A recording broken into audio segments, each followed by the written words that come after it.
Pastor, I don't want to shake your hand. I don't think.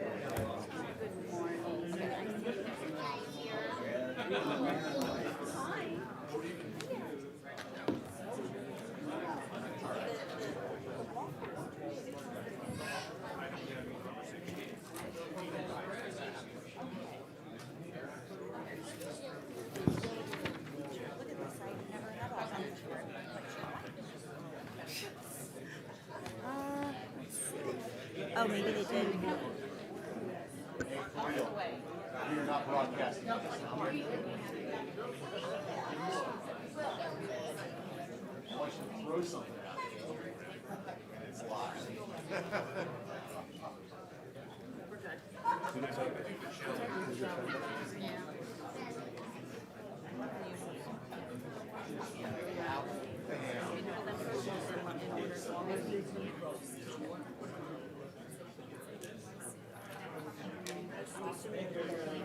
Any surprises?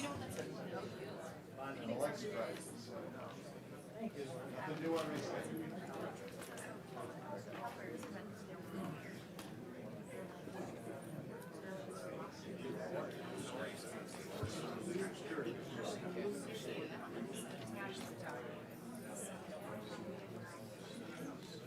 oh, you need to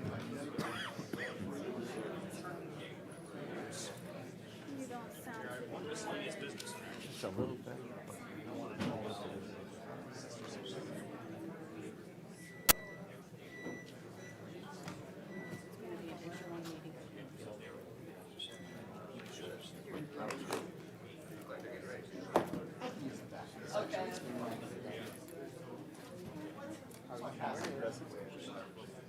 Do you think you're doing every birthday?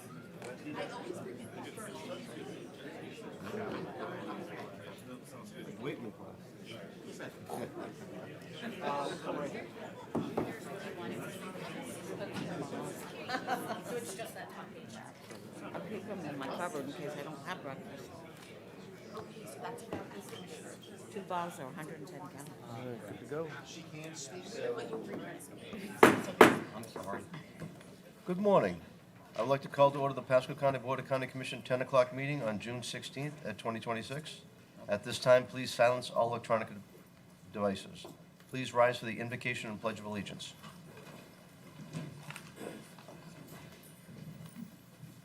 The chaplain's making his way up. Perfect, Jim. Get him a front seat.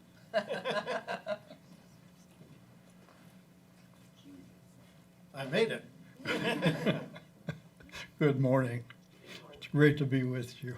Let's pray. Oh, Father, you've given us a beautiful day today to be able to come together and to discuss the important business of our county, Lord. And I see on the agenda we're going to be recognizing various people today for their dedication and service.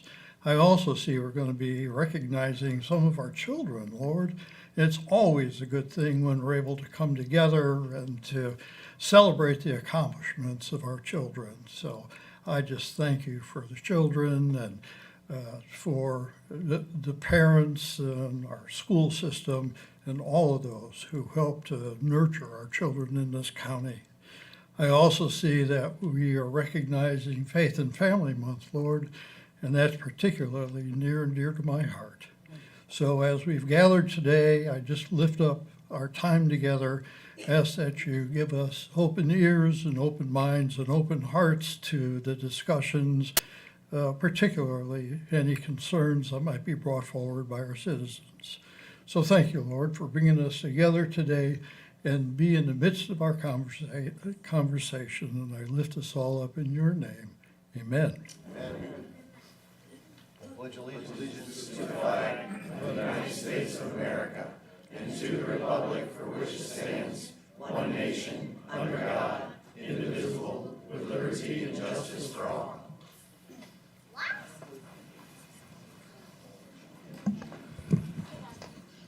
Madam Clerk, please call the roll. District 1, Commissioner Oakley. Excused. District 2, Commissioner Waitman. Present. District 3, Commissioner Starkey. Here. District 4, Commissioner Yeager. Here. District 5, Chairman Mariano. Here. Now is the time for public comment. Citizens are given the opportunity to comment on any current or future agenda item coming before the board and on other business under the board's purview. Today's public comment will be handled as follows. First, we'll take public comment for those who are here in person. Then we'll take public comment for those who are pre-registered for an online link and currently on queue. When you address the board, comments are not directed personally against a commissioner or team member, but rather directed at the issues. This provides mutual respect between the board members and the public. After stating your name and address for the clerk, a 3-minute timer will be activated, and a green light will be shown at the podium. After 2 minutes, a yellow light will indicate you have 1 minute left. When your time is up, a red light will be displayed, 3 beeps will sound, and you should close your comments. Online participants will be disconnected automatically when the time is up. Madam Clerk, do you have anyone signed up for public comment? I do, Mr. Chair. I'll call the first 3 so they know. We have Lola Meyer, if you could step up to the podium, followed by Leonard Lloyd, followed by John Labriola.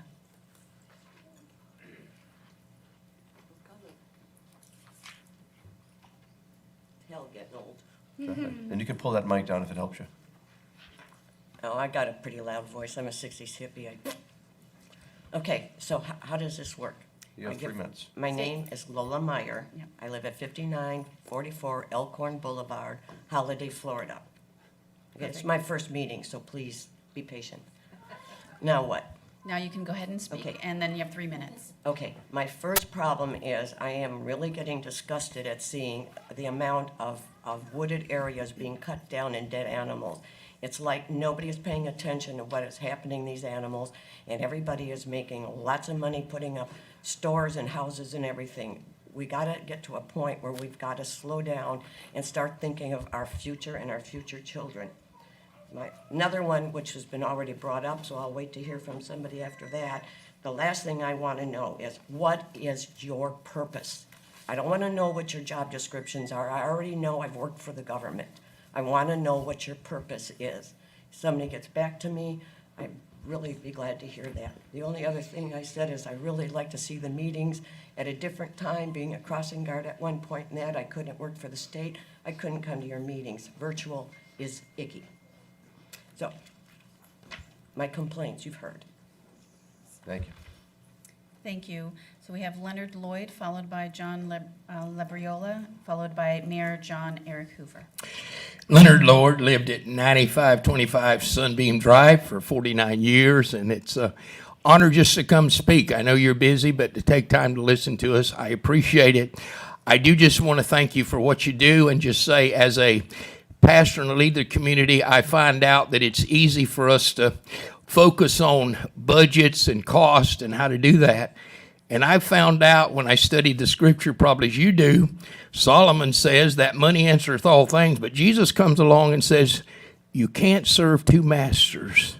You'll love the one or hate the other. You cling to one and let go of the other. You can't serve God and money. So I want to thank you all today for the resolution to look at faith and family.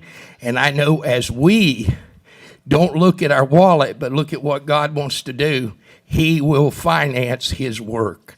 And so I found out, as the book of Haggai says, when the government, the church come together and a remnant of people move in the fear of God, do what God tells them to do, God says He will shake the nations. The gold and silver is His, and He'll finance it. So we can do our thing and have to pay the way and raise taxes, or we can obey God and He'll provide, because there's inheritance for the saints. Thank you all for serving us. And I want to say, I read in the good book, my responsibility is to pray for you and serve you and bless you. So any way I can help, Pastor Leonard, Lord, give me a call. God bless you. Thank you for serving us. John Labriola, followed by Mayor John Eric Hoover, followed by Vice Mayor Chris Mayer.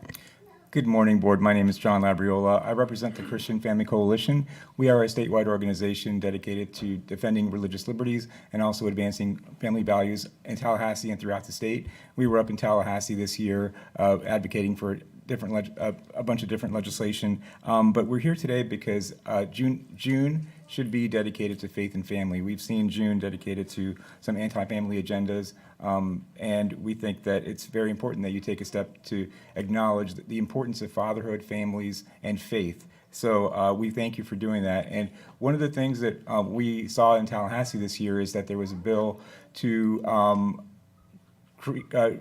dedicate October 14th as the Charlie Kirk Day of Remembrance. As you know, or as maybe you don't know, that bill was passed in the House overwhelmingly. However, when it came to the Senate, it passed all the Senate committees, but it was blocked, or actually not scheduled for a vote, unfortunately. So the state did not dedicate a day to Charlie Kirk, and Charlie Kirk was a champion of faith, family, and freedom. He actually gave his life on that cause. And so we as an organization felt that it's very important that we continue to acknowledge the important contributions of Charlie Kirk and the fact that he died for his faith.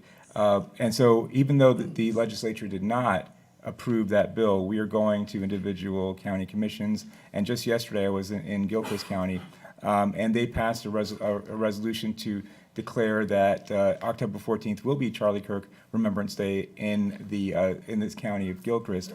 And I'll be back there in October for a formal presentation. But I wanted to let you know that because we will be back here and asking you if you could also do the same. What Gilchrist County has done is that they're not only declaring a day of remembrance, but they're also, because they run the library system, they will be doing a week-long book display of Charlie Kirk's books, because he wrote 7 books. And we think that's important because that's the way that he got his ideas across, through books.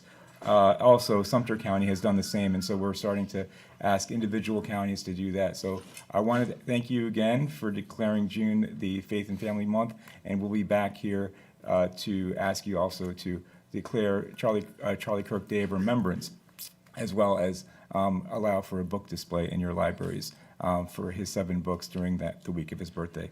Thank you again. We have Mayor John Eric Hoover, followed by Vice Mayor Chris Mayer, followed by Pastor Troy Peterson. Good morning, Mayor John A. Hoover, 8703 Green Street, Port Richey. Mr. Chairman, Commissioners, I want to thank each of you for all you do, and thank you for considering and hopefully recognizing June 2026 as Faith and Family Month in Pasco County. Faith and family are the foundation of strong communities.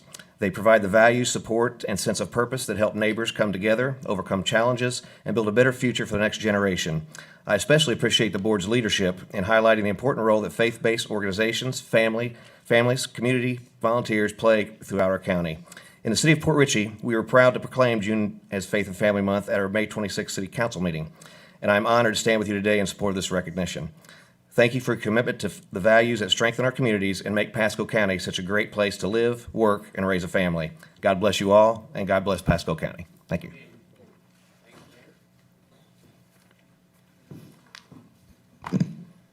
Chairman and Commissioners, welcome and good morning.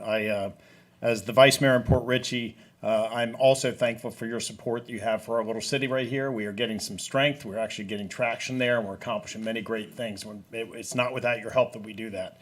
So thank you very much for that. Thank you for supporting Faith and Family Month. As a 40-year businessman, I learned early on in my career that without God in my life, I was not going to get a lot of traction. So early on in my career, I accepted Christ. I came to Christ, and it changed a lot of the things in the way I looked at business. I do believe that businesses and God have a place to come together, as government and God have a place to come together. And by you guys supporting Faith and Family Month, you're showing the public and the community that you're supporting us and backing that. So thank you very much. And that's all I've got today. Thank you.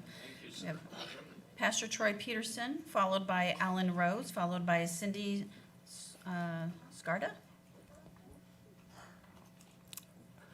Troy Peterson, 8114 Leo Kid Road, that's Light of the World Tabernacle where I serve. I want to thank you. The first thing I wanted to thank you guys for was the National Day of Prayer. I was blessed with the opportunity to go over to the east. Excuse me. I was blessed with the opportunity to go over to the east side with Commissioner Whiteman and Commissioner Oakley, and that was a real blessing to see the body of Christ and government working together to pray. And then again on the West Pasco side, it was just such a blessing. Another thing that I'm really thankful for is with this Faith and Family Month, we've been doing Fam Fests in the park. We did one in Port Richey Waterfront Park, and we had several, and Abigail got baptized, yes, and we had several churches come together to work with our mayor and our city council, really just to have a family-friendly event. And we were also in Ocala. And then we also have the backpack giveaway coming up. So it's these type of things that we're able to do with the county and city government to bring the church together to really be a blessing in our community. I'm just so thankful for your guys' leadership. Call me anytime if you need any prayer or if we can serve you in any way. Thank you. God bless. Thank you.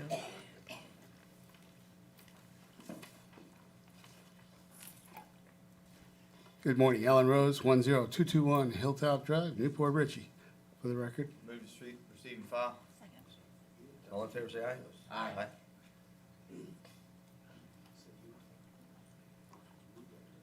this is just bringing forward things we've discussed in the past about flooding over in Golden Acres that we haven't experienced before, but we're experiencing, and we're going to experience a lot more with this new rezoning and continued development around Rocky Sink Spillway.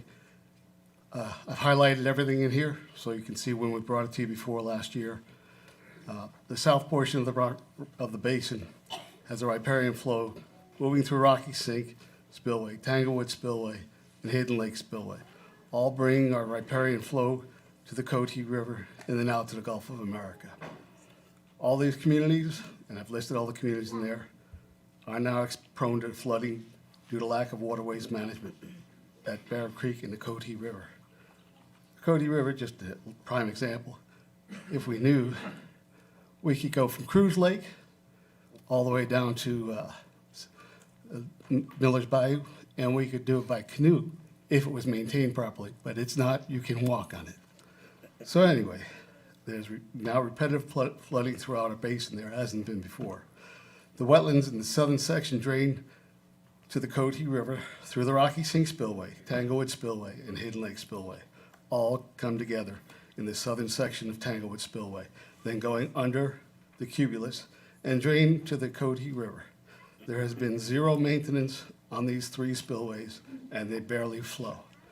And this last month, when I saw these rezonings and this new approval for construction right along there, right now they're putting in a storage facility and hardening the ground right above Rocky Sink and the spillway right there. And that water's going to just, even though it's going to go through retention ponds, they're already there. The retention ponds are there, but they're always dry. Why?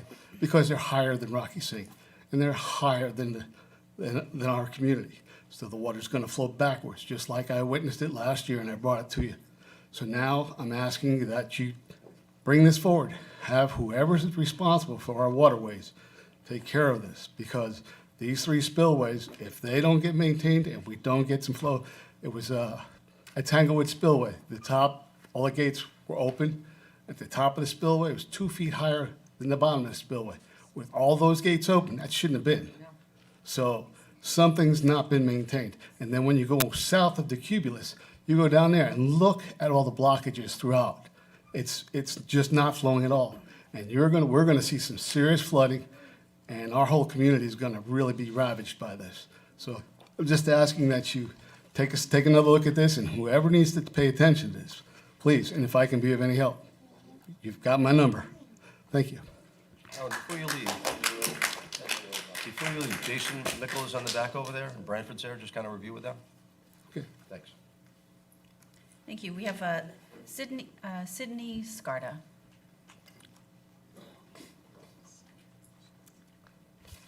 Hello, my name is Cindy Scarda. I'm at 29157 Cochiti Lake Drive, San Antonio, Florida.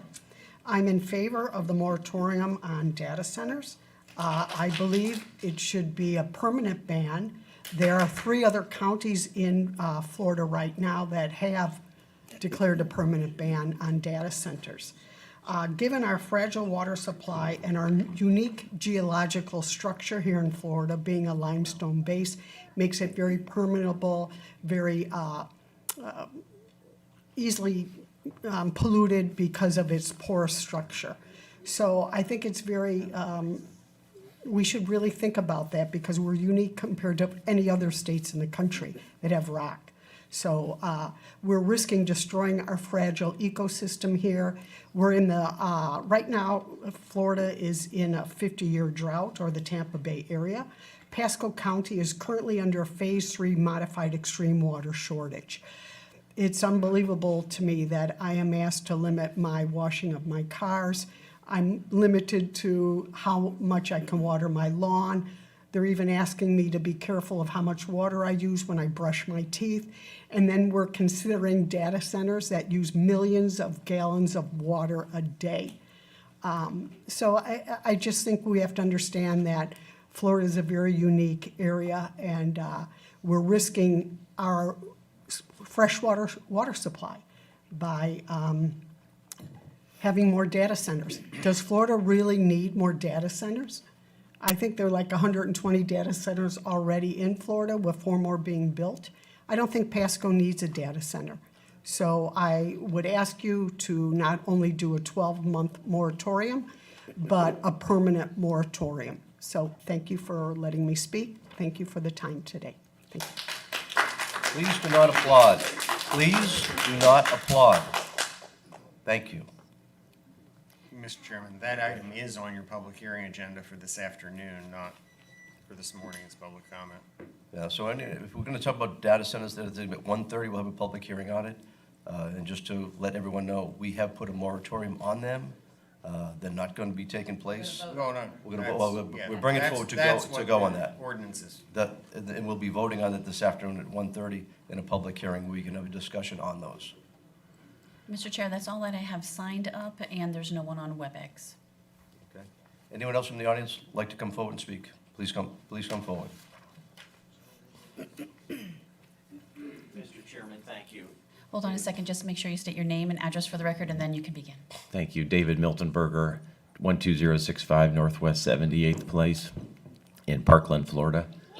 I was hoping to speak related to data centers, but if you're doing it this afternoon at 1:30, I'm happy to come back then and not take your time right now. Appreciate it. Thank you. Is that best? That'd be best. Okay, thank you.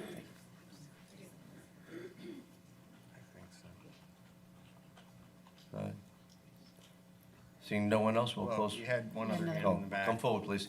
Anyone else, please get behind this gentleman?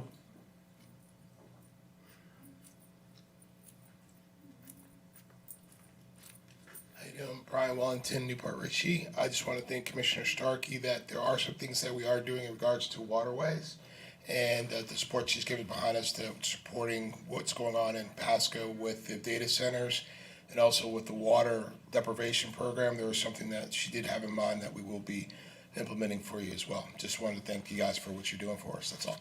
Thank you. Thank you. Is there anyone else? Please come forward.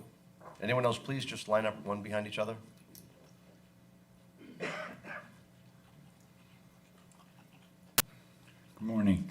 My name is Nick Morendo. I live at 6015 Cheers Drive, Port Richey. And I just want to thank the council about what they're doing with Faith and Family today, that they're going to swear a proclamation, I think so. And I want to thank you guys for what you are doing. Mr. Mariano, I thank you for what you did at the library last year with the transgender happy hour, story hour. I want to thank you for that. And I just come to thank you today. In Jesus' name. And I thank you, and I believe God's wisdom is upon you, and he's going to guide you and lead you to righteousness in this county and do the right things. Thank you. Thank you. Thank you, Nick. Hi, my name is James Stahl, 4547 Voorhees Road, Newport Richey. I'm the founder of Richey FM, which is a brand new community radio station in Newport Richey. And I'm just trying to seek some coordination with the county so that we can work together for community communications and emergency operations. And that's pretty much what I need to do, reaching out for that. Okay. Connor, maybe you can talk with him? Okay. Yeah, that'd be fine. Thank you.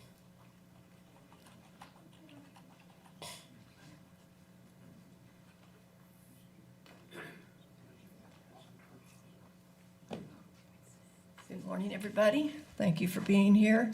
My name is Jan Johnson. I think I remember Mr. Mariano there. He knows where I am. I'm at 13827 Hudson Avenue in Hudson. I'm directly across from Lakeside Development, which is, not sure what the size is, but it's, I remember cows when they were out there.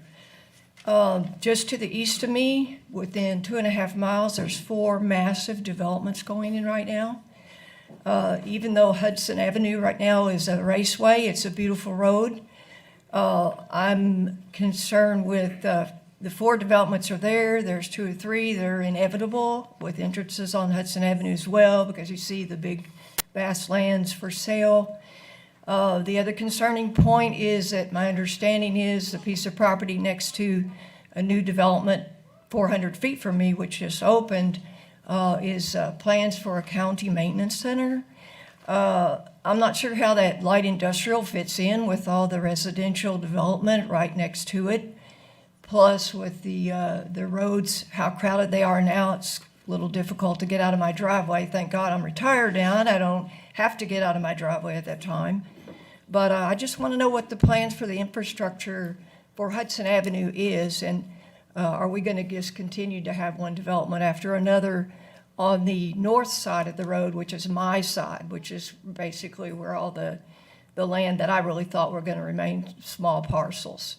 Okay, so thank you very much for listening. Appreciate it. Thank you.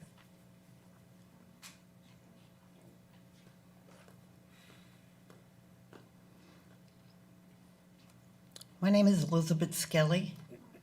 I'm at 7031 Tanglewood Drive, Newport Richey.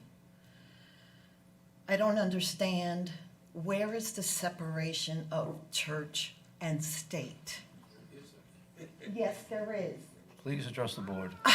Well, he shouldn't be talking to me. Anyway, this has to stop. Separation from church and state, leave it out of the government. Has no place. And if you don't like something on TV or out on the street, go home. That's it.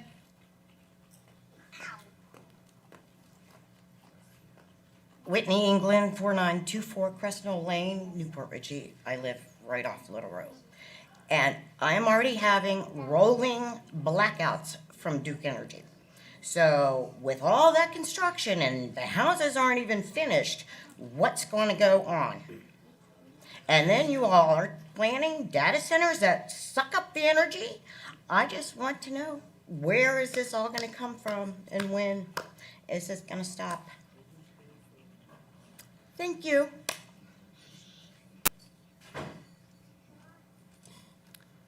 Is there anyone else who would like to address the board under public comment? We'll close public comment. I already had said, there's no one on WebEx. So I have a 10:15 time certain recognizing Dr. Kiran Musunuru for being chosen as a member of the Time 100. I know Dr. Kiran couldn't make it, but I guess he's a representation.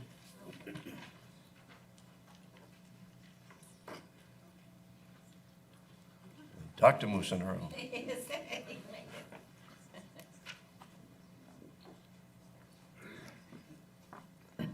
Welcome, Dr. Musunuru. Dr. Musunuru, I'll go ahead and read the resolution first.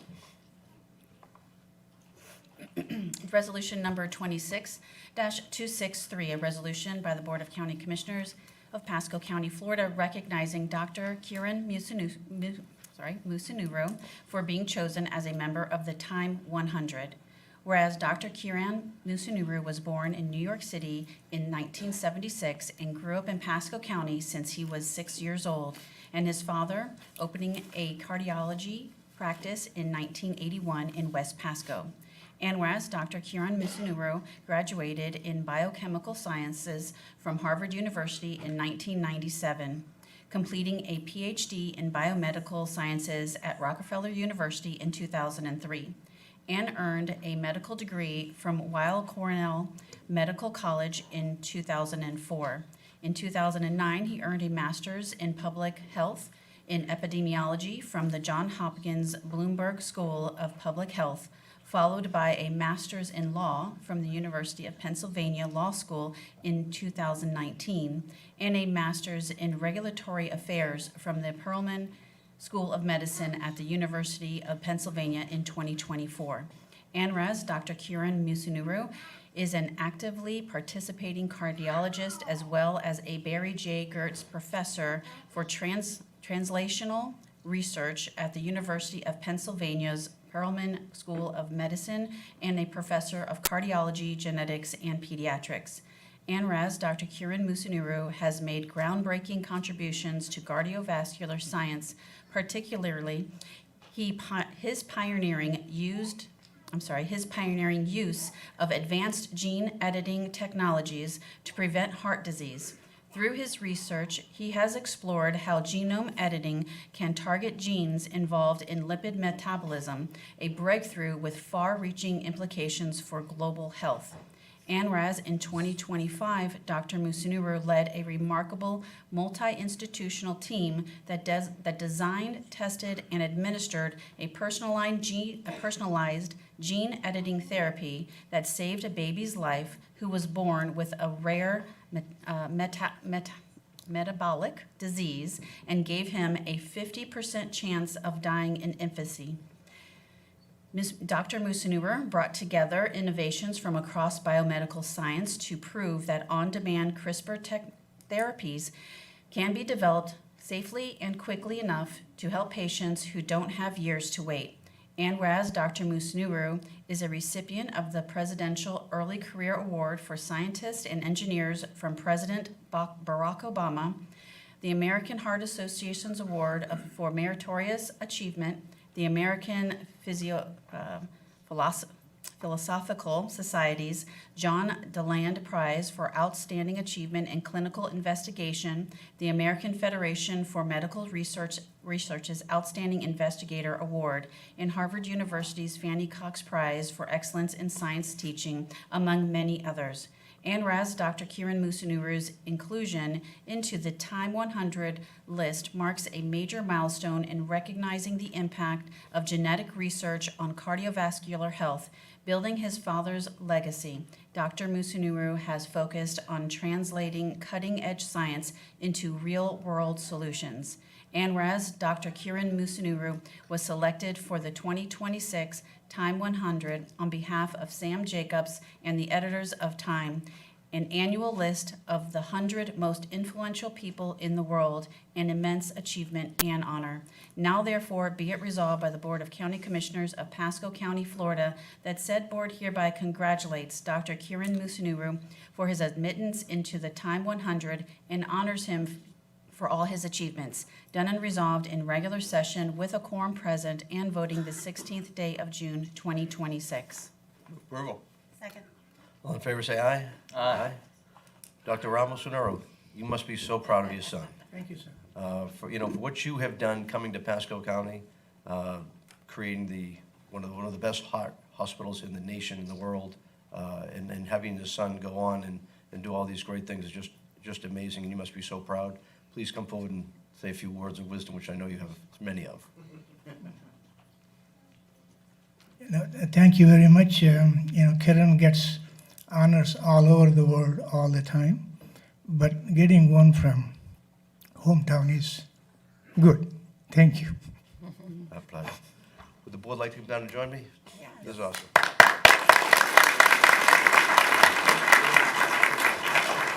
I see property appraiser Wells. Please come up too.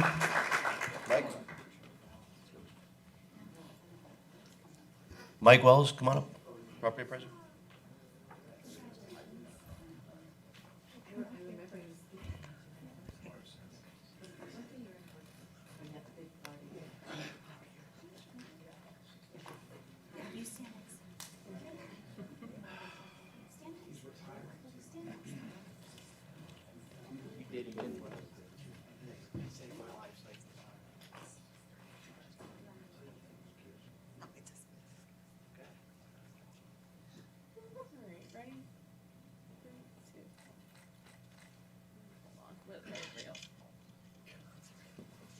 Okay.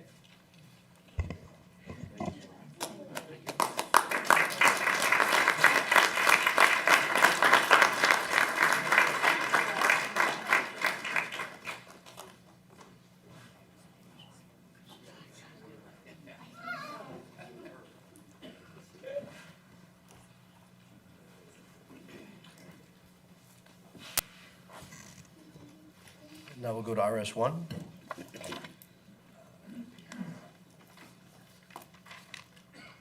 All right. If you are here for the annual Water Awareness Poster Contest, and there should be a couple of you in the audience, please come up and to the podium.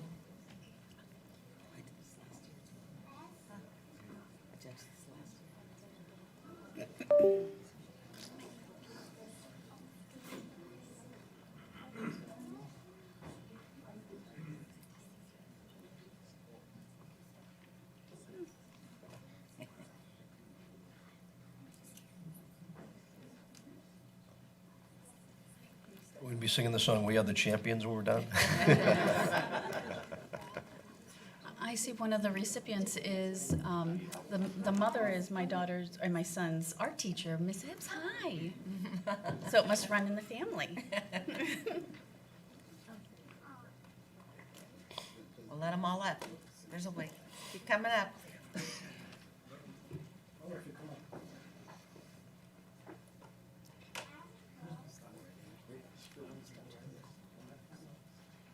Make sure the kids get up here in front. Yeah, you can go up front even more. Bring the little kids, the special ones, up even way in the front. Put them in the front of the desk. So come on up, in front of the desk. Yep. Here. Right here, fellas. Yep. Stand right there in front of that desk. There you go. Right there. Yep. That's good, right there. Yeah, right there. But you gotta hold your Yeah, turn picture your the other way. picture around. You've got it correctly. There you go. Perfect. Wonderful. Awesome. Oh, wait, let her in real quick. This letter. There you go. Perfect. All right, so I'm going to go ahead and read the resolution first. Okay. Resolution 26-260, resolution by the Board of County Commissioners of Pasco County, Florida, recognizing and commending Pasco County elementary students receiving first place for their respective grade levels in the 17th Annual Water Awareness Poster Contest. Whereas clean, safe, and sustainable water resources are vital to Pasco County's economy, environment, and its citizens. And whereas the steps we can take to protect and preserve our water through educational partnerships and positive actions are encouraged throughout Pasco County. And whereas the Water Awareness Poster Contest was developed jointly by Pasco County Utilities and the Florida Governmental Utilities Authority, FGUA, with the guidance of Pasco County School Board to champion water conservation education. And whereas students are given the opportunity, with the assistance of dedicated Pasco County school teachers, to explore STEAM, science, technology, engineering, art, and mathematics-based teaching materials that expand their knowledge of water-related topics through artistic expression. And whereas this year, 1,003 posters were submitted, with 23,343 entries submitted from Pasco County elementary schools since the program's inception in 2010. And whereas winning posters were selected by a judging panel that included representatives from Pasco County Utilities and the FGUA and community sponsors. And whereas the posters chosen displayed exceptional artistic merit, creativity, and clarity of message, and is representative of students at various levels of learning from kindergarten to 5th grade. Now therefore be it resolved by the Board of County Commissioners of Pasco County, Florida, that said board hereby thanks each participating student and teachers for their dedication in promoting water awareness through Pasco County, and congratulates first place recipients Harper Matthews, Hunter Hips, Emma Chirinos, Patricia Grace Wells, Ezra Rabi, and Adrika Subadi for their outstanding achievement. Done and resolved in regular session with a quorum present and voting the 16th day of June 2026. Move to approve? Second. All in favor, say aye. Aye. Commissioner Yeager. Wow, guys, those are absolutely beautiful, and congratulations. I see each of you did something very different, and I love all the colors you used. I'm going to ask each of you to tell me a little bit about your poster, okay? All right, in the pink, you start first. If someone can help her lower the mic. And just say your name, what school you're from, and then just tell me a little bit about your poster. My name is Harper Matthews, and my school is Athenian Academy. And tell us a little bit about your poster, honey. Why is saving water important? So pretty. And saving water is important because the dolphins need water to survive. Yes, we love them. Thank you, Good sweetie. job. Very good job. Great job.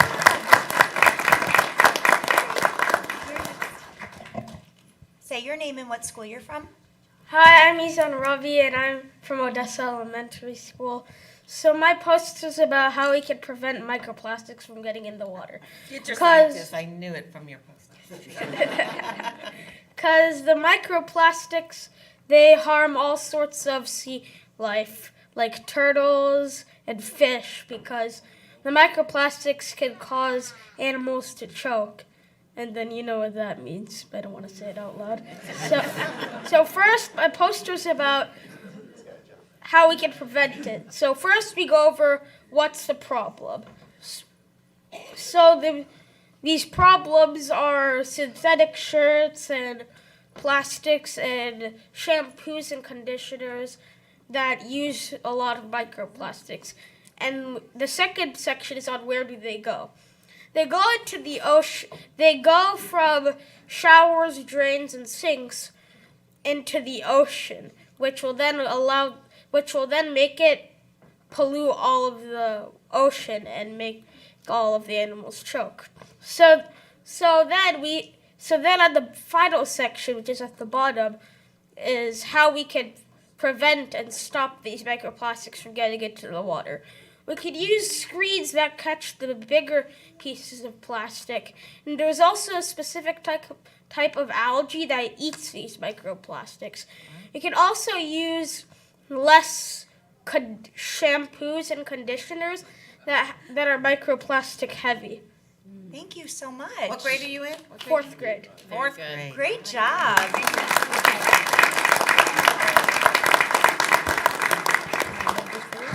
Say your name and what school you're from. My name is Hunter, and I'm from Sanders Elementary School. Tell us about your poster. A lot of blue on that one. A lot of color. You want to tell us one way you can conserve water? Take shorter showers. That's right. Take shorter showers. Good job. I love all the colors you used in your poster. Great job. It says H2O, go with the flow. Thank you, honey.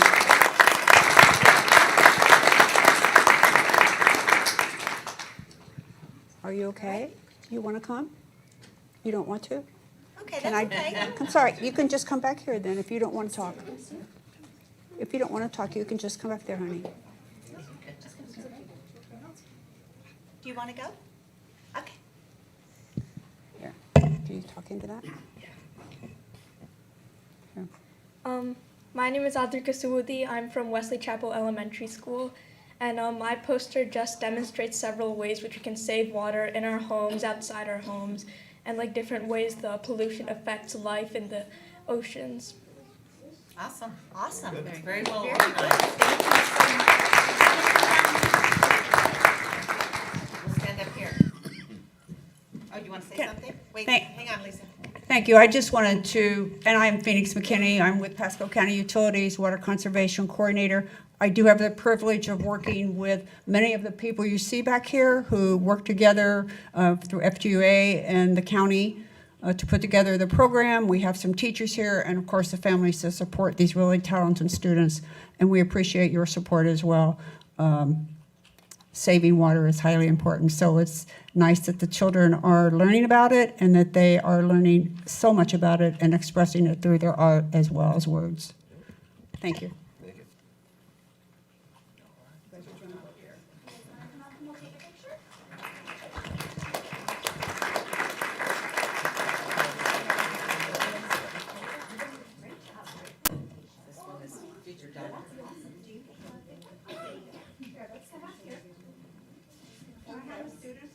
Can I have the whole group come on? There's your competition. I know. When the interns start? You get one of these. Hold that with your other hand. You go. What students? This is the students. Get close. could all kind of bunch closer together. Everybody scooch together. Ready, come on.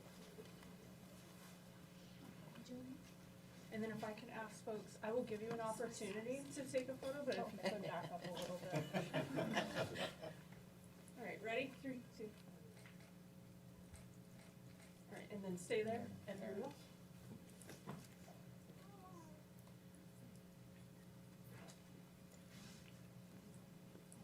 Anyone else?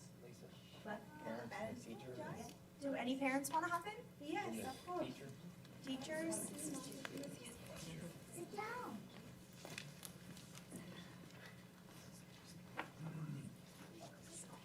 Hunter's mom, you coming in? Come on. All right, ready? All right, 3, 2, 1. Great. Get the camera.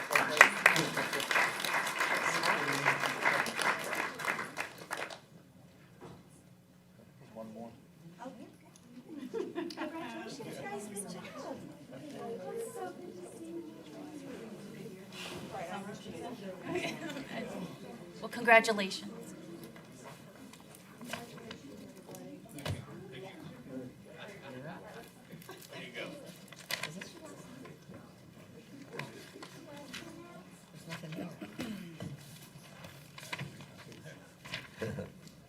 Thanks.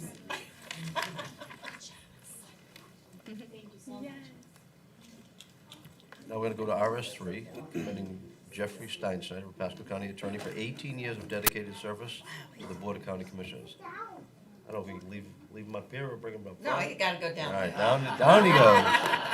No easy pass, Jeff, sorry.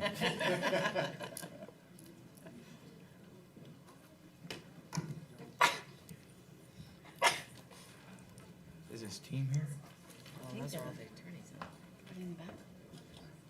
Bobby. Okay. I don't ever see you standing there. But- No, I can count on a handful of times that I've been at the Yes. podium. Well, I have the honor of reading your resolution. This the first time smiling, Jeff?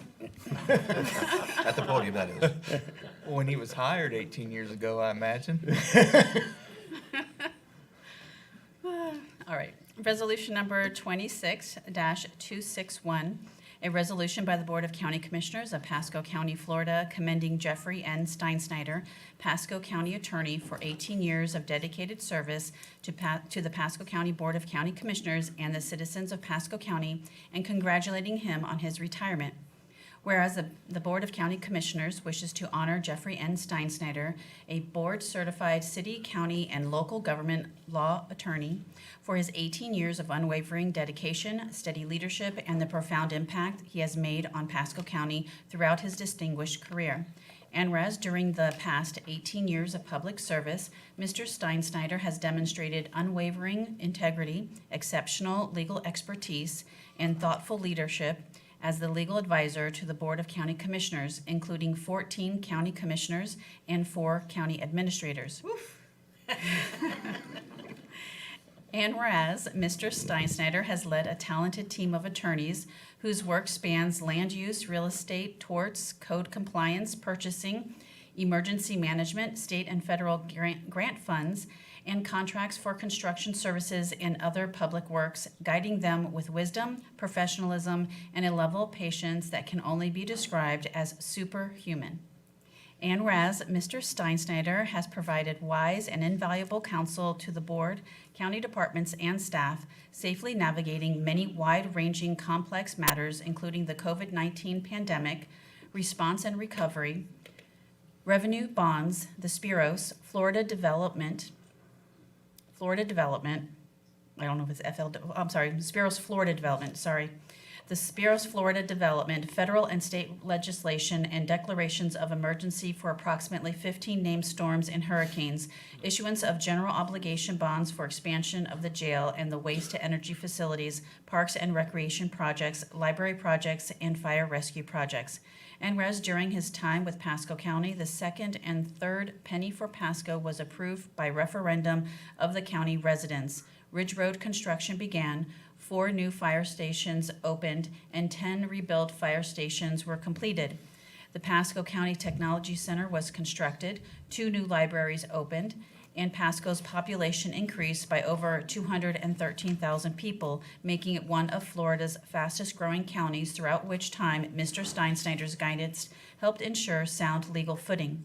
And whereas through his leadership, the county attorney's office accomplished major projects that continue to benefit the county, including but not limited to the restated, reorganized, and amended Land Development Code in 2011 and all subsequent amendments, the adoption of mobility fees and other impact fees, the regulation of pill mills, the implementation of school concurrency, and the regulation of recreational vehicle parking and dangerous uses of public right-of-ways, and elimination of the Development Review Committee.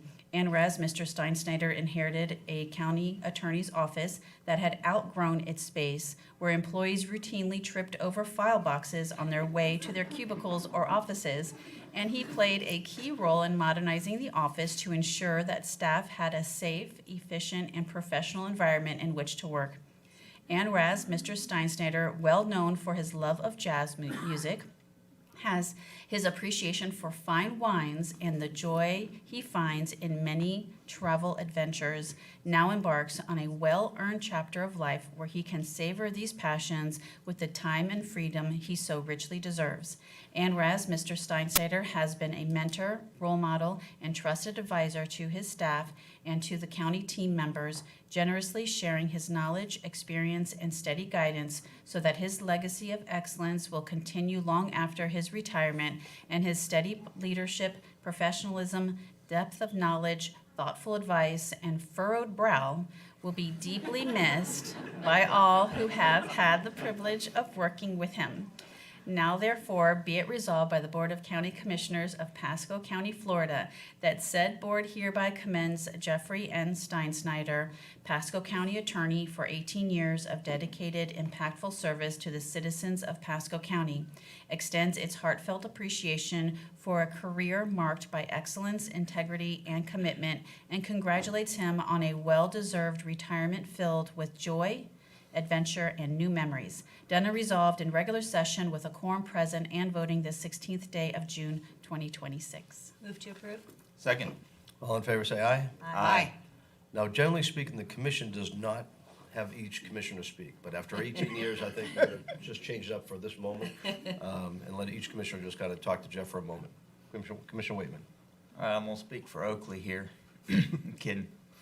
Like a fine wine, Mr. Steinsnyder, like a fine wine. I hope your retirement is just as good and fun as popping the bottles. And thank you for your dedicated service, not just here for Pasco County, but in Manatee, however long you were down there. But a career in public service is not easy. And for you to choose that path of work is very much appreciated by people on both sides of the podium. So thank you for keeping us out of trouble. Thanks for guiding your team. And thank you for all you've done for us. And I hope you have a fantastic next chapter. Thank you, sir. Thank you, Mr. Starkey. Well, who's going to be my Sarasota shuttle? So you know that pork recipe that you have that's so good? He's the one that bought that orange? Yes. That Naranja? Mhm. He Sour gets orange. it for me in Sarasota. I don't know how you're going to make it now. I have one full bottle left. I want to thank you for, 18 years. I haven't been here for 18 years, but you've had me on both sides of you. And I just so appreciate your friendship and your dedication to the county, and it's been a real pleasure working with you. And I hope maybe I'll see you down at Sarasota when I go down there and visit my son when he's visiting. So have a great time in whatever you're doing next, and it's just been a pleasure. Thank you. Congratulations. And I want to say, after all of that, they forgot the cats. You're going to get to spend time with your cats and drink your wine. But in all seriousness, thank you for everything, your service to our county, and also being my table mate. I always joke that anything I need, Jeff just has it and whips it right out. So you will be missed, and I hope you enjoy this next chapter because it's well deserved. Mr. Corbella. Yeah, Jeff, Golly, great career. Outlasted 4 administrators. I'm thought about bringing Gallagher here for this to see if he'd want to pay, but he said no. So no, I'm kidding. I know. You know, the first time I remember the first time I really met you, I was we were negotiating the 4G ranch deal, and I don't think I had that superhuman patience that they spoke of. I wondered about that. Certainly wasn't there. I had a death stare at some idea that I floated that only rivaled the stare that my wife gives me if she's upset with me. But you know, Jeff, we got through that, and what I learned is that you were very solution oriented. We came up with ways to do things, and I've seen that over my 12 years in service, and I certainly would not be able to have tackled even being here as administrator without you, without the wisdom that you've brought, and especially your friendship, which is what I will miss the most. And so I thank you for that. I wish you all the best, and I just pray you keep in touch and let us know how things are going. So thank you. Thank you. Madam Clerk. Thank you. Well, Jeff, I just want to say that I appreciate you, and we've worked on a couple of things since I've been in the clerk's office since 2007, and you have been very helpful with our board records team as well. We have lots of questions, and I know that we can always count on you to give us the right guidance. And I'm always so impressed by the knowledge that you have just on the tips of your fingers on whatever subject that either comes before this board or that my team or I have called you on. And you just know it and can point us in the right direction. And you're leading such a great team of attorneys and legal professionals that I know that when you are gone, we're going to be okay because you have developed an excellent team. And I think that just from listening, they work very well with the county departments, but they also work very well with my office. So I greatly appreciate that, and I appreciate your leadership and your professionalism. So thank you. Thank you. Jeff, I'd like to say, being here when you first came in, I think we made a great decision picking you as our attorney. You've done a phenomenal job. Your credibility is impeccable. You've always given us good leadership, good guidance to keep us out of trouble, make the right decisions, and give us whatever background information we need to make sure we're making good calls. So I want to thank you for your 18 years, and I just hope you have a great time in retirement. Thank you very much. You can't do it without a team behind you. And when I first got here, Mr. Gallagher and I had a conversation when one of the commissioners was angry at me about something, and he said to me something that still sticks with me. He goes, "If one of the board members is mad at you, it's not a problem. They have to find 2 more to be mad at you for it to be a problem." And I have tried to give you all the best advice I can, regardless of whether it was going to be received well. But it truly has been a pleasure to work with the 14 commissioners over the period of time. When I nearly didn't think I was going to get the job. When they originally called me for an interview, I had a conflict in Charlotte County, and I told them I can't make the interview. And they said, "Well, that's all that's available." And I said, "I'm sorry, I've got a commitment to my current local government." It was a CDD, my current local government. And hung up and thought, that's over with. About an hour later, they called and said, "Could you do it if we do it at 9 o'clock in the morning?" I went, "Yeah, I can do that." And it just goes to show that if it's meant to be, it's meant to be. And I have enjoyed my time here. And I'm leaving you with a great chief assistant that will be your next county attorney and will continue to lead the office in a manner that will make the board proud. I'm very happy that you have set up a great team, because that succession plan is critical. David's got to do a great job stepping in. I think the rest of the team is doing a great job, and I think things will continue on in a great fashion. So thank you again for your leadership. come down and take a picture. Thank If you. you guys all want to come this way, great.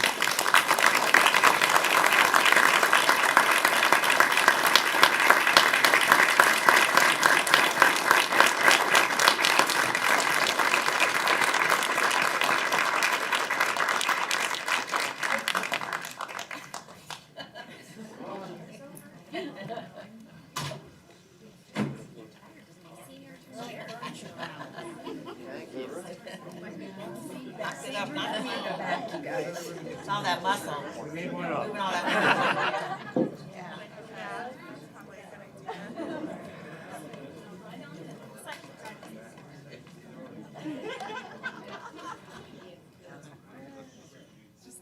All right, make sure everybody has a win. Ready?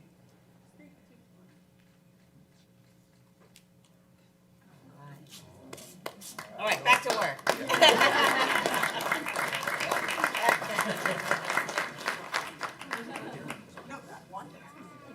Am I gonna borrow my phone? Oh, that's funny. One on the east and one on the west. I love it. That might be what you heard of. Catherine just said, who am I gonna get reference from?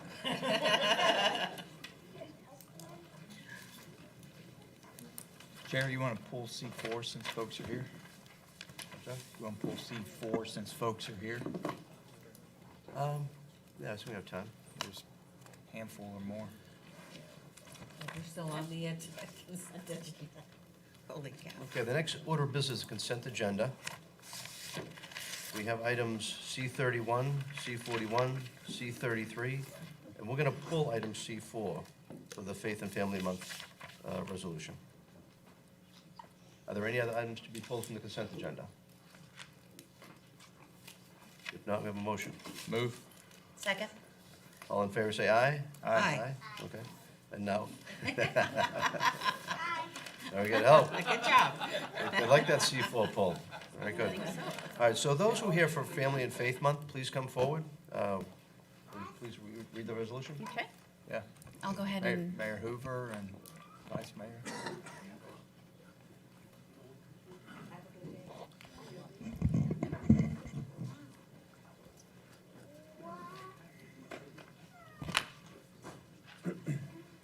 all right, I'll go ahead and read the resolution. Resolution number 26-262, a resolution by the Board of County Commissioners of Pasco County, Florida, declaring June 2026 as Faith and Family Month in Pasco County. Whereas faith is not just a cornerstone, but the very foundation of the Pasco County community, providing the moral compass of strength, hope, and guidance for most of its residents. And whereas the Christian faith and Christian ethics played a vital role in defining and shaping the constitutional values of unconditional love, service, and unity that contribute to the well-being of Pasco County. And whereas the family unit became the initial God-ordained earthly institution providing the foundational model for a thriving society, fostering strong moral character, compassion, and responsibility now and in the future generations. And whereas the month of June is also a time our nation honors fathers through the observance of Father's Day, which acknowledges the father's role as pillars and the bedrock of strength, wisdom, and leadership for their family, and to serve a much-needed societal influence throughout communities. And whereas, as the United States approaches the 250th anniversary of American independence, it is fitting to remember and celebrate the enduring foundations that helped shape our nation, including faith, families, and responsible fathers in cultivating the character, stability, and future strength of our communities. And whereas by honoring these virtues, we strengthen families, honor fathers and mothers, and embrace the faith that calls us to serve one another with love and compassion. Now therefore, be it resolved by the Board of County Commissioners of Pasco County, Florida, that said board hereby declares June 2026 as Faith, Family, and Responsible Fatherhood Month in Pasco County, done and resolved in regular session with a quorum present and voting the 16th day of June 2026. Move approval. Second. All in favor, say aye. Aye. Okay. We've got a lot of good support out there. We like it. We're very happy to have this resolution come forward. We generally don't do extra resolutions, and this was on consent to make sure we did get it passed, but Commissioner Whitman, thank you for bringing it forward to, bring it to my attention, and actually make it, it's a good move, we get time to get it done, so if I could, Pastor Troy? Mr. Mayor? Mr. Mayor? No. Just want to thank you all for your leadership. I think this is very important for the county. Like I said, we did it in the city, and we're just thankful you guys are following suit. Thank you. Pastor Troy, Pastor Lloyd? Anyone? Hey, Pat, let's let one of the older pastors, thank you. A pastor afraid to get to a mic, I can't believe it. Well, first of all, I want to say, what a great job you guys have done. I've been in the county now for 25 or more years, and I've attended the county commission meeting one time. But I've kept up with you pretty much. But today, things are changing. I will be at more of the commissioner meetings. But I want to just simply say once again how much I thank you and how much I appreciate you. I know your job is extremely difficult, but you have accomplished so much. And in this county that has exceeding growth, I drive through it and I wonder, I could never do your job. And again, thank you for doing it. And thank you for taking time to approve this Faith and Family Month, because it is so needed in our culture, so needed in Pasco County. Thank you again. Thank you. Pastor, could you state your name for the record, please? I didn't. Your name? My name, Jim Pickens. I'm pastor of House of Faith in Hudson, address 9223 Duffer Court, Hudson, Florida. Thank you. You're welcome. Thank you for your kind words also. Yeah. Anyone else? I'm good. Okay. All right. We limit the chairman to 2, so we gave him his 3rd one today. You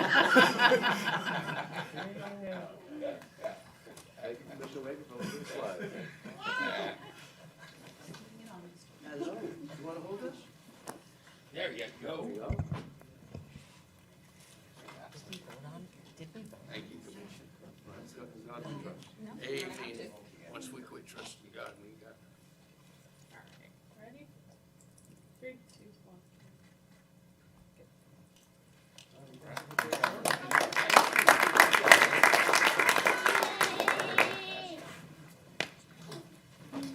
I told you that's right here. Look what you got. Just gonna barely finish. Just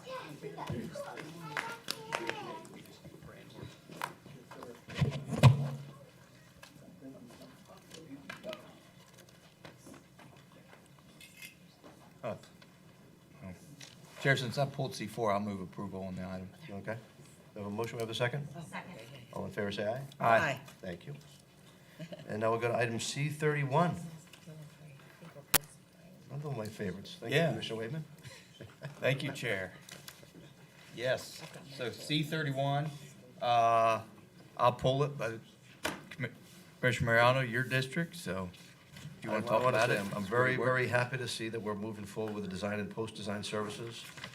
There were some tweaks that we made back about a month ago with the team. It's moving forward, so it's going to get done, and it's going to be a great improvement for that whole area. Yep, sidewalks at work here. So with that, I move approval of C31, Chair. Second. All in favor, say aye. Aye. Any opposed? Then I'll go C33. C33, oh, that was just had the wrong Whirlpool? district number on it. Yeah. Mr.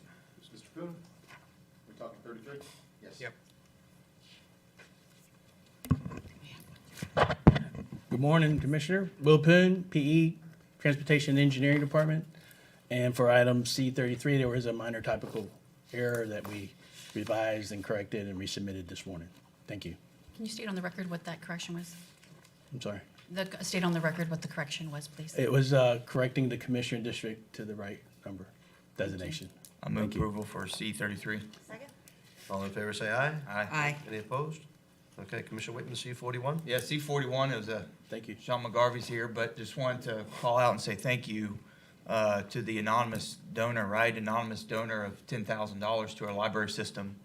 And so if that person or family or whomever is listening, Pasco County, we're very grateful for your donation to our public library system and helping us provide all sorts of fun activities for our community. Sean McGarvey, Library Director. Yes, sir, it was an anonymous donor. She moved up from south in the state and joined the Friends and realized that they did not have enough electronic audio books for Comfy Mysteries and wanted to help the book clubs. So she bought about 150 worth with that donation. Wow. Fantastic. So with that, I move approval for the donation to our library system of C41. Okay, a motion and a second. All in favor, say aye. Aye. Any opposed?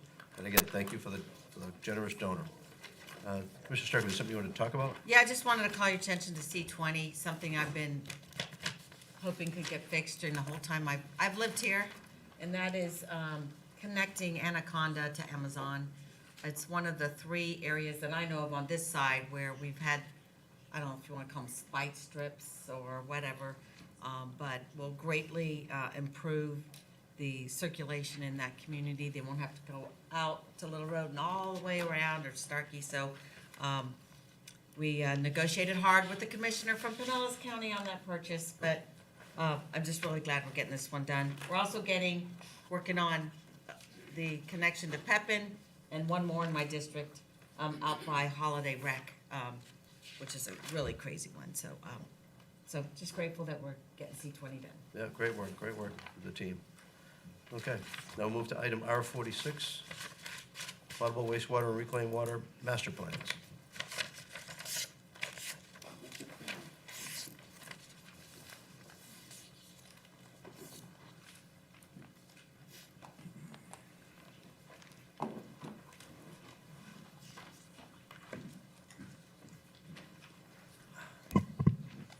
Good morning, Commissioners. Adolfo Gonzalez, Utilities Engineering and Contract Management Director. This morning, we'd like to brief you on the updates we did to the water, wastewater, and reclaimed water master plans. We do that about every 4 to 5 years. Jim Shannon is the manager of our capital planning group. He's going to walk you through that presentation.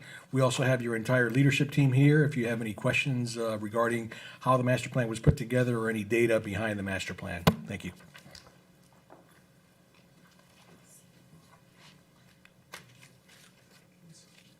Morning, Commissioners. I'll be presenting the results of our master plans for our potable water, wastewater, and reclaimed water.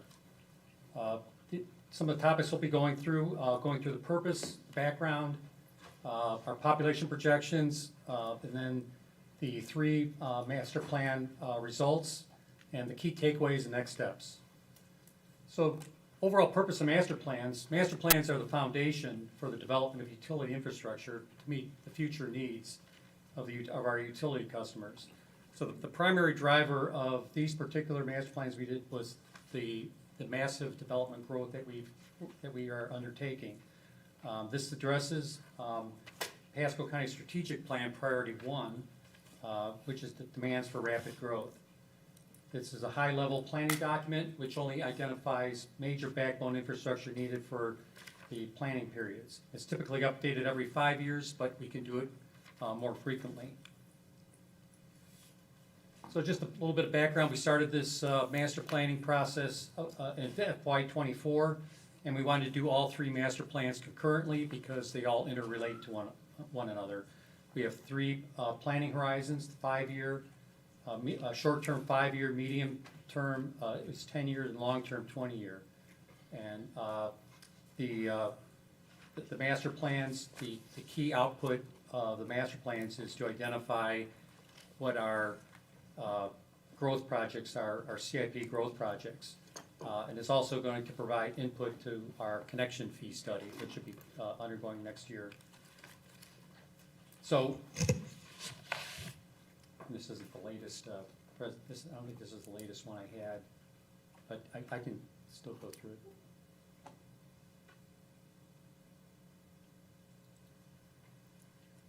Sorry about that.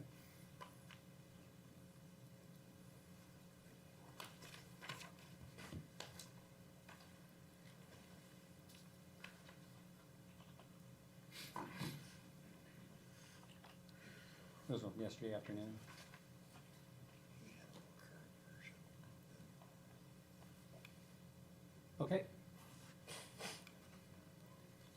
All right. That looks better.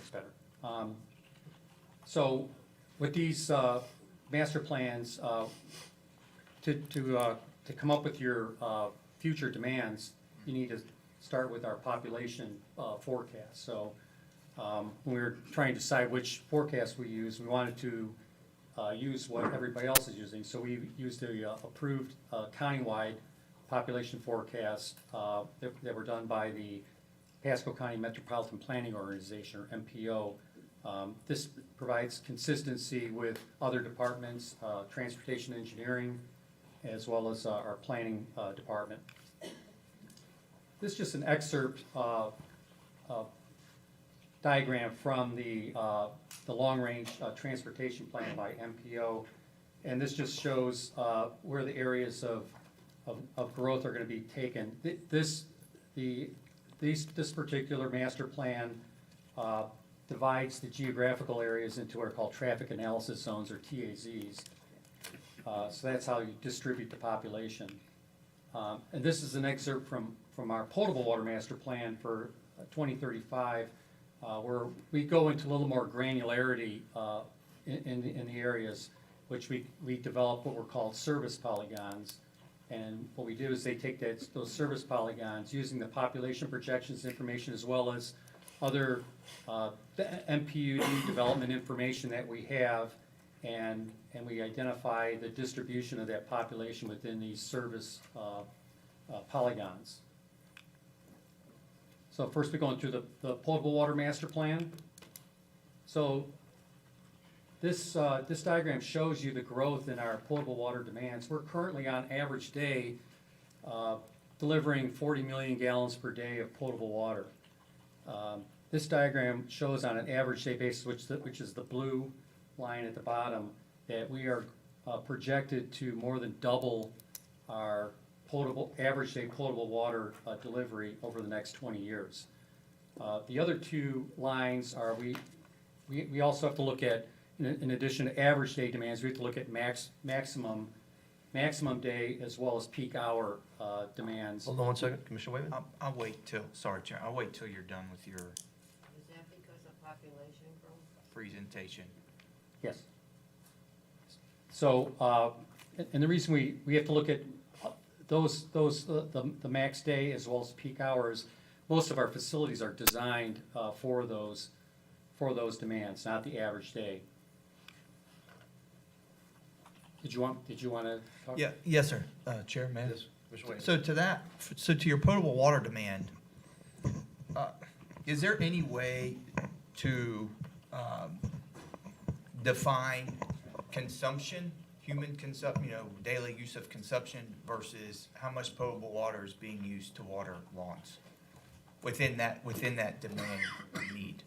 How much is wasted on water and grass and all versus, what we actually need it for of the potable supply? I mean, and the way they come up with the demands is taking the population projections, and then we convert the populations to equivalent residential units using like a factor of 2.49 persons per home. So then you come up with your equivalent residential units. And then we have a factor, our level of service factor for potable waters is 215 gallons per day per ERU. And we've tracked it, and we've been pretty close to it, and that's over the past is fairly close to that unitary demand per ERU, 215. So basically what we're doing is we're multiplying the projected number of ERUs by the 215. So the 215 includes homes that currently have used potable water, that don't have reclaimed water, and those that do. So what's the difference between the folks who are on a reclaim line on their average gallons per head versus those who aren't on a reclaim line? Do we know that? You said if it's 215, is it, 175 for the folks that are on reclaim? Like, what's the delta? Yes, I could get you the figure, but yes, it would be lower. That's an overall average, but it would be lower. Y'all know where I'm going with this, right? Yes. Purple pipe and. Right. So, Joseph Amwa, Utilities Director. So the high-level way to determine it is the demand is about 40 million gallons per day, and the flows that come out of our plants we treat every day is around 27, 28. So pretty much the delta, it goes to irrigating lawns, and that is lost, and that is also lost through flushing and other means. I have a whole lot of ideas surrounded by that to get that average daily use down. It probably comes into board policy, but thank you for that detail. Okay, so the key findings and recommendations from our potable water master plan are that our existing supply and transmission infrastructure is inadequate to meet the growth demands in the larger growth areas, especially the villages of Pasadena Hills and the SR 52 corridor in the short term. Therefore, a significant investment in water facilities and water transmission lines are needed in both the 5 and 10-year planning periods to be able to accommodate that projected growth. And our master plan is also, we are recommending a new point of connection with Tampa Bay Water in an area further into the county, along with some larger transmission mains to address more of the longer-term growth. Okay, and Commissioner Starkey? Can you go back to the previous map? Not that one, sorry, the one before it. The map with the little blue, all the different blue here, there. Just a question, and when we went over this, I had this question too. Is that dark blue and that light blue, is any of that 4G Ranch that's north of 52 by Aaron Cutoff? No. No, so is that Palmetto Ridge? Yes. And the Yeah. other one? You So get the, 4G you Ranch can is see that- like Angeline there and the SR 52. No, north of corridor. 52. Yes. Angeline south of 52. Okay, so it was taken out. You Yep. sure that's not 4G Ranch? Yeah. No, we don't have any, Okay. 4G's west of, The map that they got from the MPO, Aaron can you go Cutoff. back one more? And I don't know if you changed it from when, well, that's a, I meant to talk to them about this. this is out of their report, so you can. Yeah, change that. this map has a lot of mistakes on it. If you look, they've included, where did Seth go? Oh. So they've got, Albar and Crossbar being developed here. They have, the 4,000 acres of Starkey Ranch that was mitigated for the Suncoast Parkway on here. So there are some well fields on here that, you can see, I think that protected land that Commissioner Schrader and, south of 52 is on here. So this map is way off and needs to be corrected. Okay.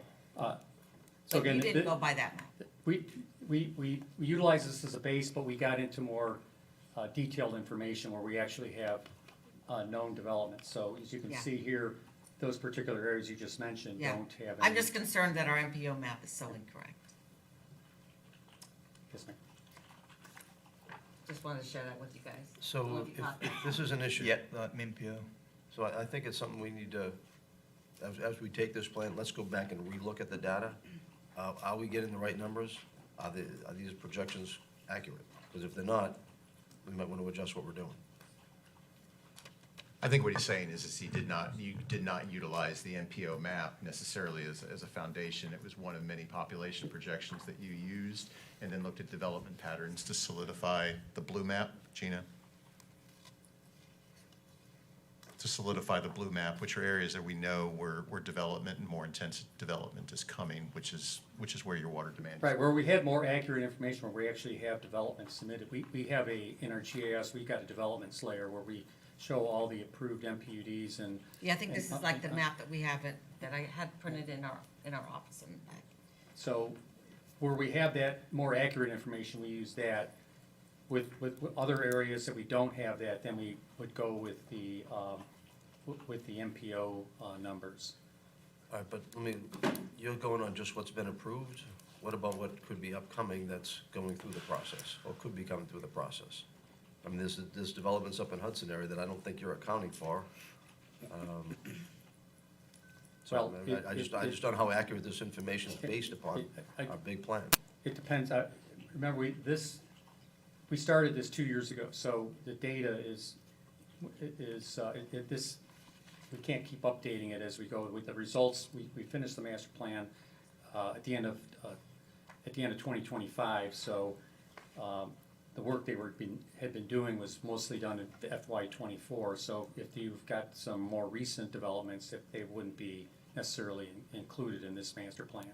So if you're not accounting for what's actually occurring based upon past information of what you've got, I don't know if that's the best information to go forward to figure out what's really gonna happen out there. And if we're gonna make these big investments, et cetera, we need to know, is this gonna go this way, or do we think it might go the other way? And that may take a meeting with growth management to sit down and actually take a look at what's going on in these areas. So Commissioner Joseph Amor, Utilities Director again. So the plan that was developed really looked at the 20 years. So we look at existing and then the future projections.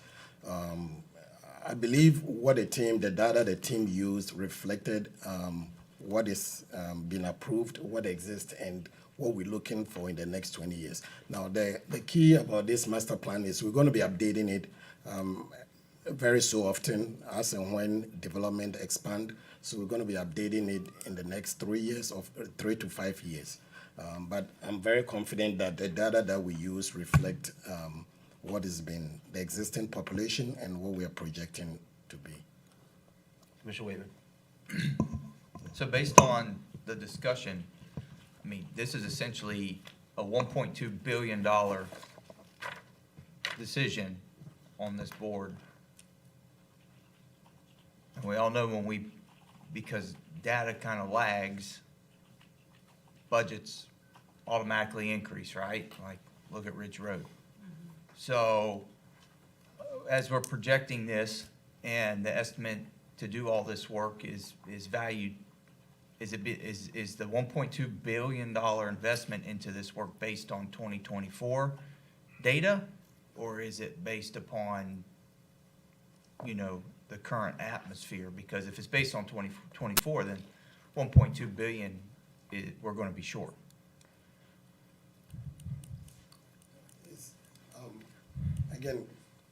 Again, it's based on, okay, so this is looking into the future. So we're not using only existing population data, but we're looking at what is being projected, the growth that is expected to happen within those specific geographic areas for the next 10 to 20 years.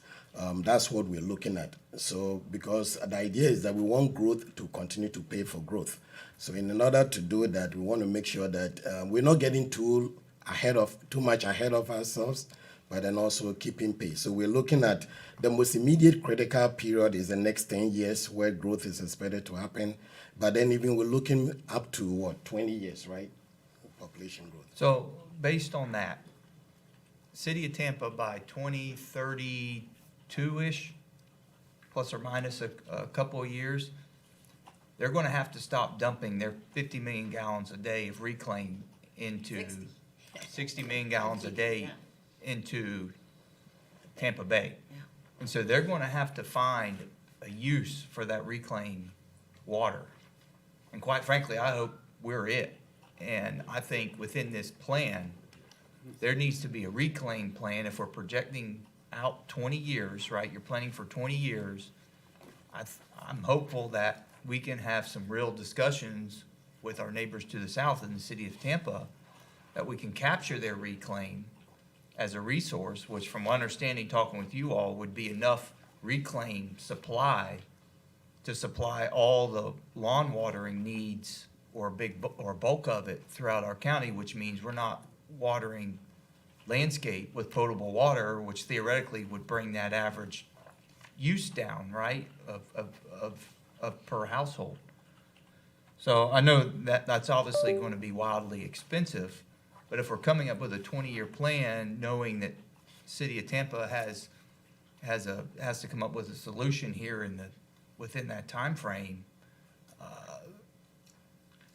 I'd like to somewhat incorporate some level of plan within this cost, or what we're going to have to spend, because I think, can't speak for the board, but seemingly we don't want to waste potable water, and they have a resource that we need, and it's incredibly valuable. And I'd hate to see it continue to go to waste and being just dumped into the bay or wherever. So, Yeah, Commissioner, Just to your food point, for no. thought. To your point, yes, we're looking at all that. The great thing about this team is that we look at, as we're going through the planning phases, we're looking at things more holistically. And I think we already have that conversation. We initiated that conversation with the city of Tampa about a year ago. You can speak to it. Right. Yes, we've met with the city of Tampa and to discuss what you were just talking about, and they have no interest in sending potable water to Pasco County. not potable, Not they're potable. reclaim. I'm sorry, reclaim Well, water. they have a problem, and they have to comply with state law, and I'm hopeful that, Better that than we, deep well we, injection. we can be some level of solution for them, and they'd be paid for their use, so hopefully the city of Tampa has a change of thought. Okay, right, yeah, because right now, I know it's their not- plan we is to can't- do a deep well injection Yeah, with that. that's such a Well, waste. by the river, Hang on, what, to Commissioner. shore up the river? Tampa, Hillsborough River? That's another option, is to bring up the levels of the Hillsborough River, but that requires additional treatment. But right now, they consider it a valuable resource, and even though I know that their council did not want to go the direct or indirect potable reuse route a couple of years ago, they're still looking at it as a valuable resource that they can use in the future, and that they're not interested in delivering that water to us right now. Well, I hope we don't give up asking. The worst response we can receive as a city is no. But I think there's value in continuing to ask if we can help them with their help them use their reclaimed water, and who knows, maybe there'll be a change of heart and a willingness, but it'd be such a nice addition to our. And we did a planning infrastructure. level estimate, like in case they were willing to either sell or provide reclaimed water, and just like a planning level estimate, about $200 million to bring that reclaimed water to Pasco County.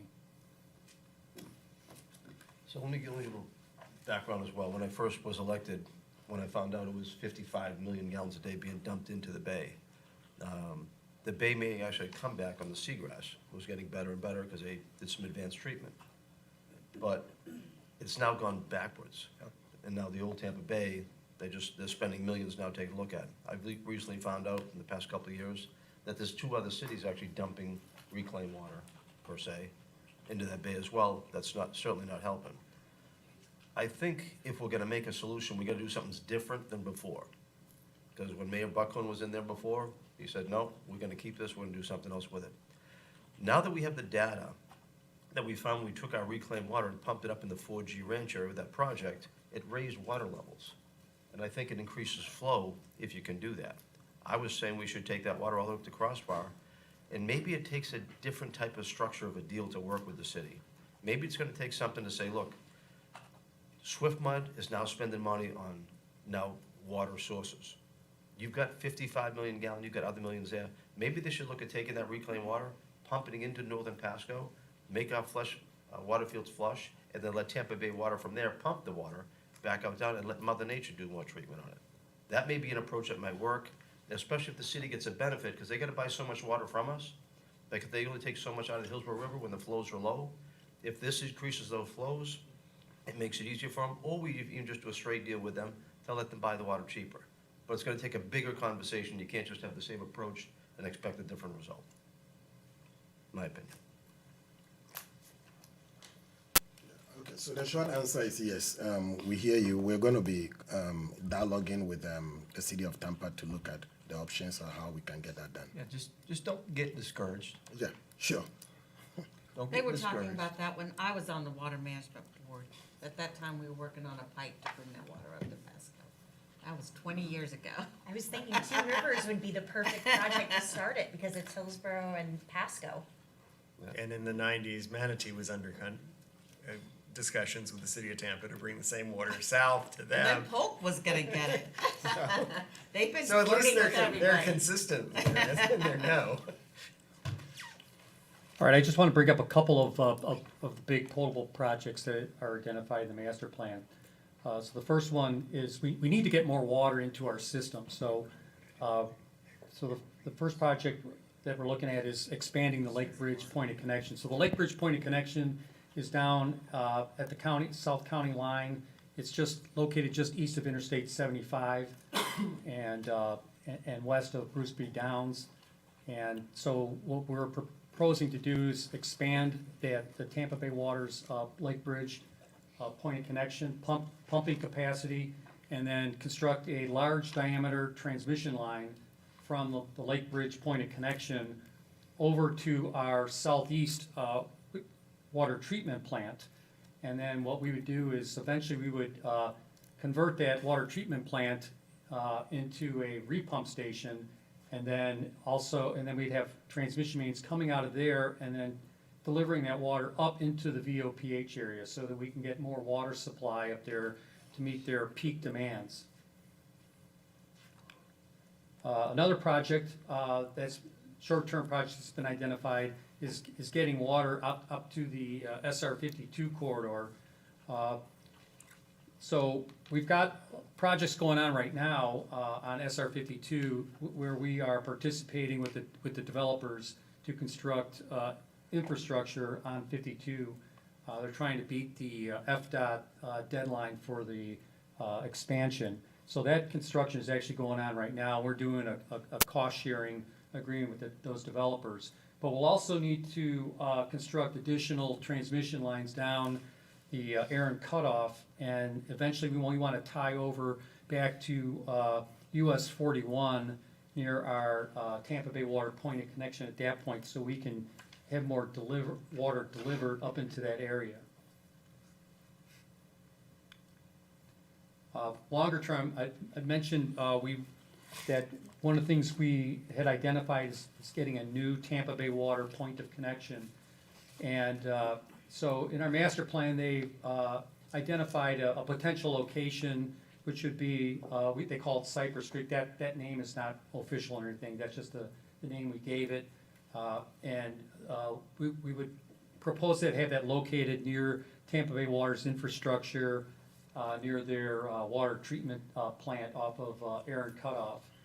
But there could be other options as well. And one of the things Tampa Bay Water requires, if we're going to request a new point of connection, they need either a letter or a memorandum of understanding from our Board of County Commissioners to formally request a new point of connection so they can dedicate the resources for the planning, design, and construction of the point of connection. And we have drafted up a letter from the board that we'll be presenting at a future meeting. Mr. Starkey. Question on the Aaron Cutoff line. So you would be digging a trench in the right-of-way to put that pipe in? Yes, again, this is just a planning level. This is not a detailed route study, but that's the general route We we can would never follow. have a presentation without the word trail in it. So, so if you're, and I'm just wondering, there are no sidewalks on Aaron Cutoff, right? But we also have Collier Parkway coming up right near there. Is that correct? The extension. Yeah, so The does it route make study is underway currently. Yeah, so I would just throw out one of two things. If you do go up Aaron Cutoff, can we get a sidewalk on top of it so people can move around safely? Or does it make more financial sense to put this, instead of tearing up along Aaron, to put it along Collier? So. I think from a planning level, they're equal to utilities, so I think they can coordinate with Ted on I'm that. looking at the $50 million for that one. So if we get some more benefit out of it, then that would be good. Because I don't know how much, are you having to buy right away along Aaron for that? There's not much there. I mean, there's existing right-of-way there. Again, there need to be a more detailed route study to identify any shortfalls of right-of-way or easements.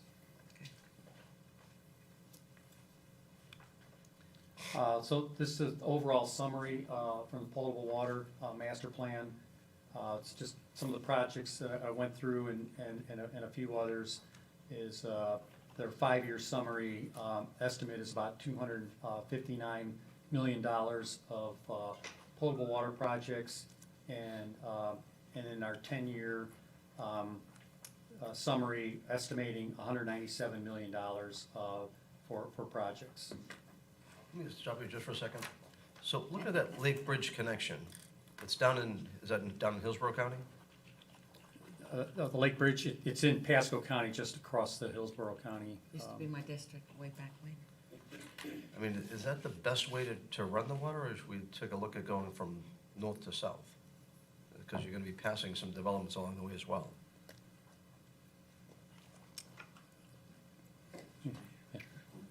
Please also keep in mind that right now Tampa Bay Water is drilling an experimental well in the northeastern part of our county near Christian Powerline Roads. If that turns out to be a good groundwater source supply, that point of connection might be somewhere between that Christian Road site and the Tampa Bay Water site on Pump Station Road off of Aaron. So it's somewhere in the generally eastern part of the county that we need additional water supply. Well, I'm gonna caution the board as far as that comes forward too, because I think we've heard a lot of comments about data center with water supply, et cetera. You try to put a well up there, well, all those people are on their own well systems, there could be some issues coming up.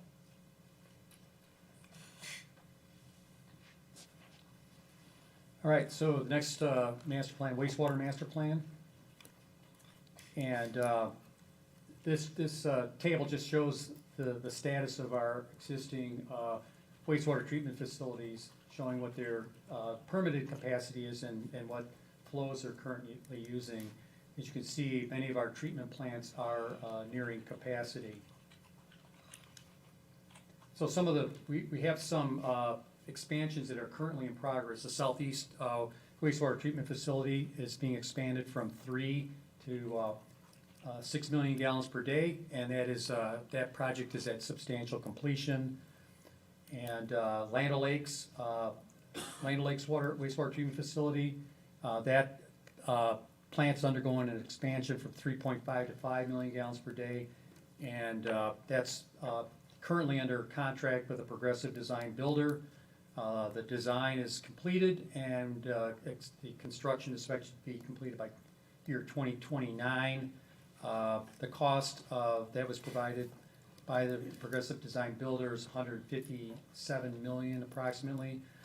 That cost, although that cost includes upgrading the existing 3.5 million gallon plant to advanced treatment. That's a requirement, right?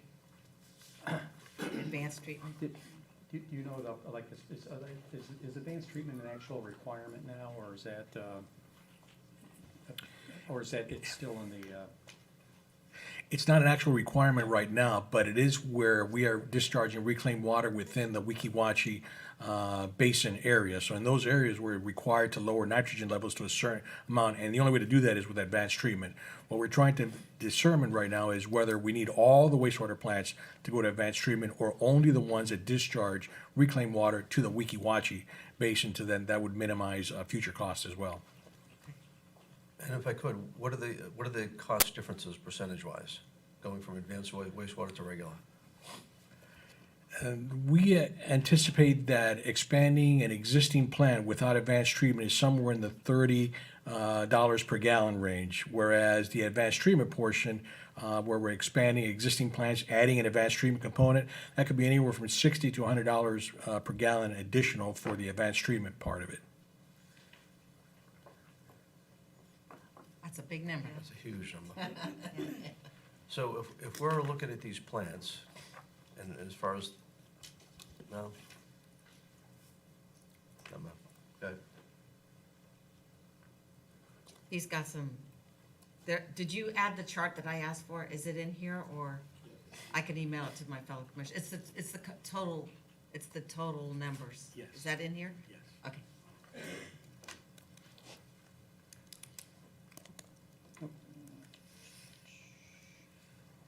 Okay, so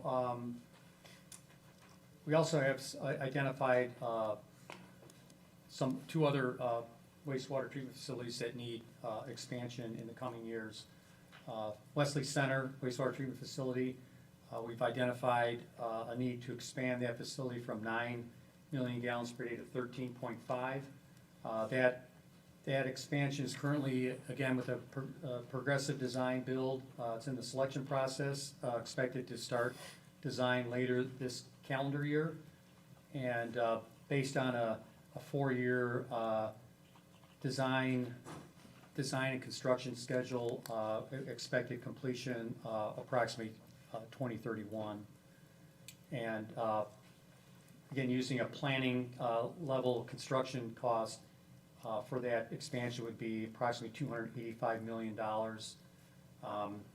That cost does not include upgrading the existing facility to advanced treatment. That's just the cost of the expansion. And then Shady Hills, that is planned for expansion from 14 to 21 million gallons per day. Based on the report, our master plan report flows, that expansion is shown that it's needed by approximately year 2032. Although we may be able to do some flow diversions between plants that could allow that expansion to be deferred by 1 to 2 years. And that planning level construction cost is approximately $455 million. Again, that does not include the cost of upgrading the existing facility to advanced treatment. Commissioner Wayman. Thank you. So based on projections, should the property tax referendum pass, I wouldn't be surprised if it opened the floodgates for more people to move to Florida. That way they could get on the 5-year waiting list. Oh. They're gonna wanna start their clock, right? Like, they're gonna want their homestead exemption, so I would not be at all surprised if the property tax item passed, that there'll be another wave of a pile of folks continuing to move to Florida for not short term, but for years to come, right?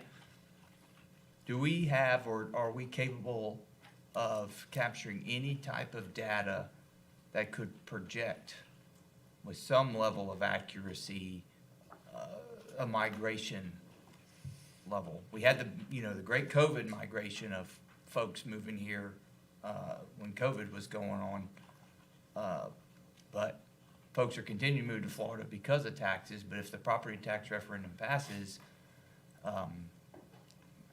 it's going to add more and more folks coming into the state and Tampa Bay area and Pasco. So it'd be nice if there was a way to have some sort of growth projection of folks moving here from the state or wherever, even if it's loose. I mean, even if it's incredibly conservative, but some level of guidance, I think would be helpful as we're looking towards the future with this type of work, because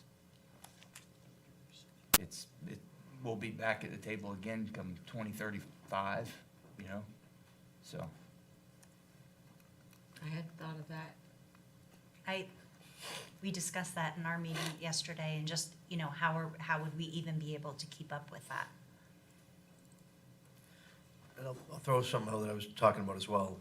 The Hudson plants have been shut down. We're working on demolishing it now. We've got land up there along Denton that was set up for ribs. Is that being used at all, those ribs?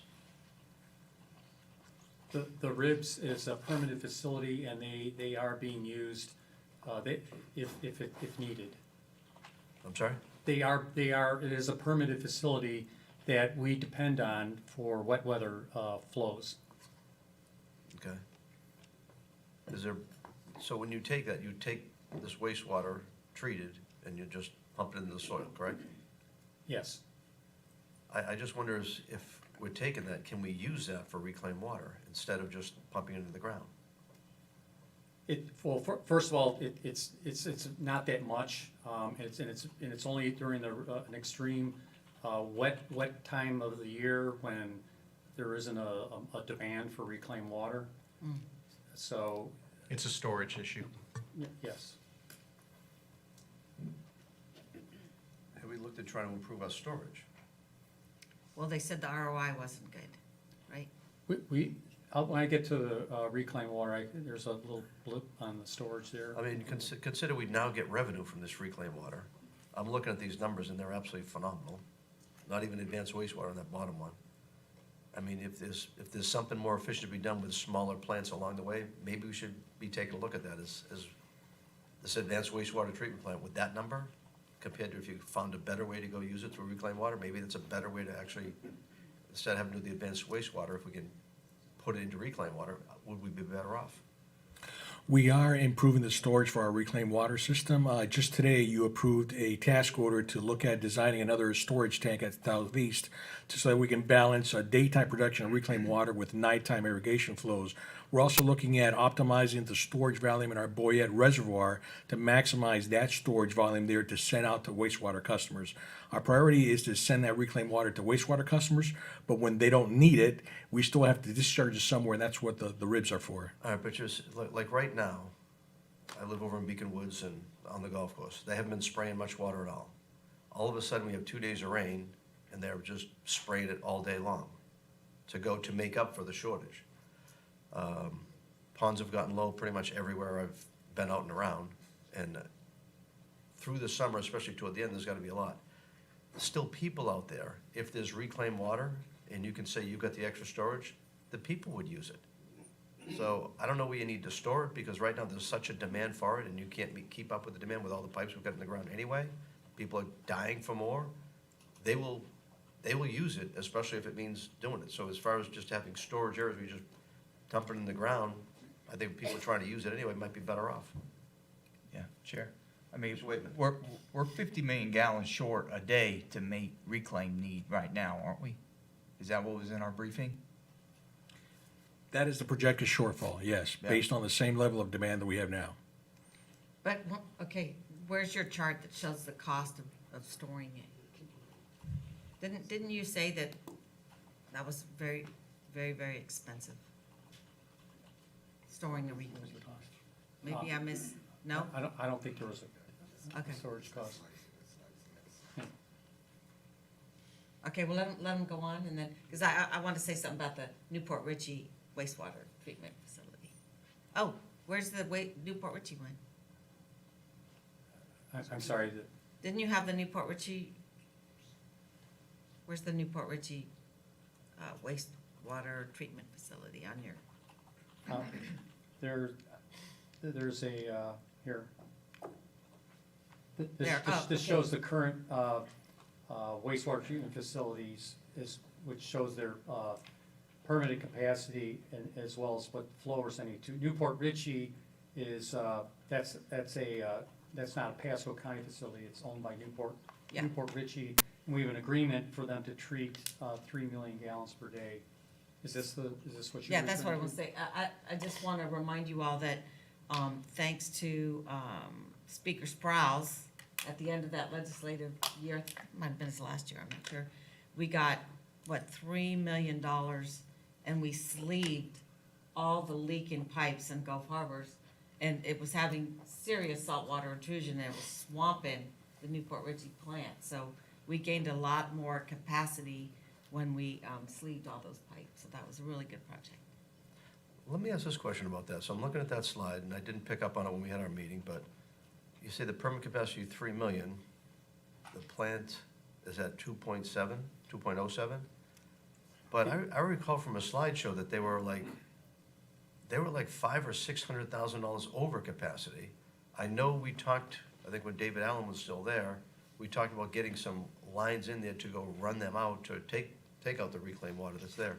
Are those lines in place now, and that's what's dropped this down?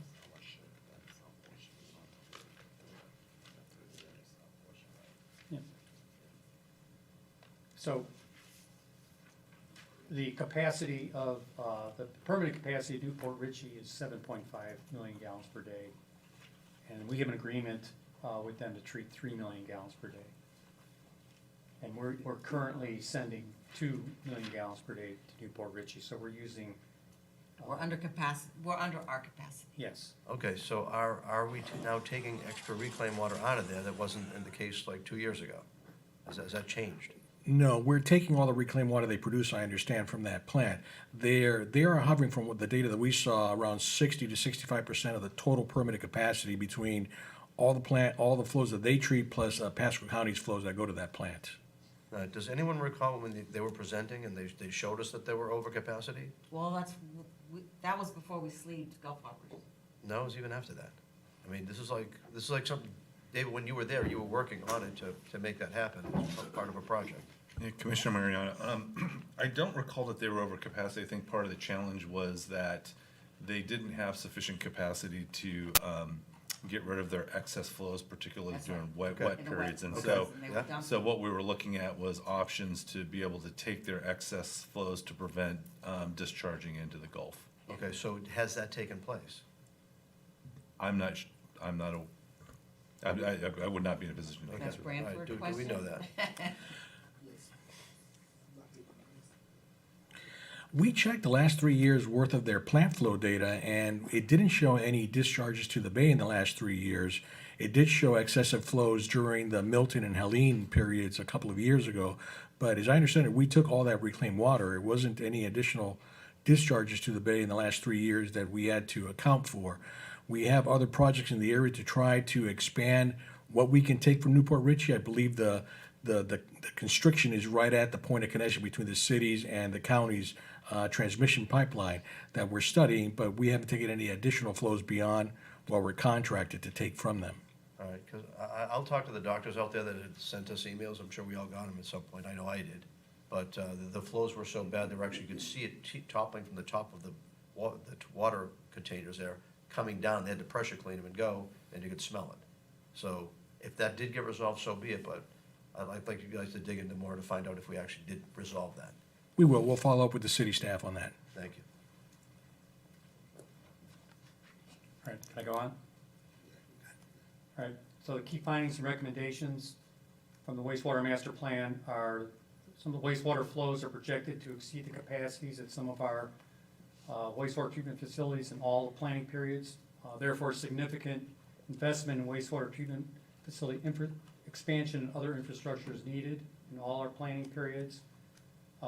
Flow shifting or diversions between wastewater treatment facilities and enhancing conveyance capacity are critical strategies to optimize the use of permitted treatment capacity at the wastewater treatment facilities. In other words, that may allow us to do some deferral of a facility.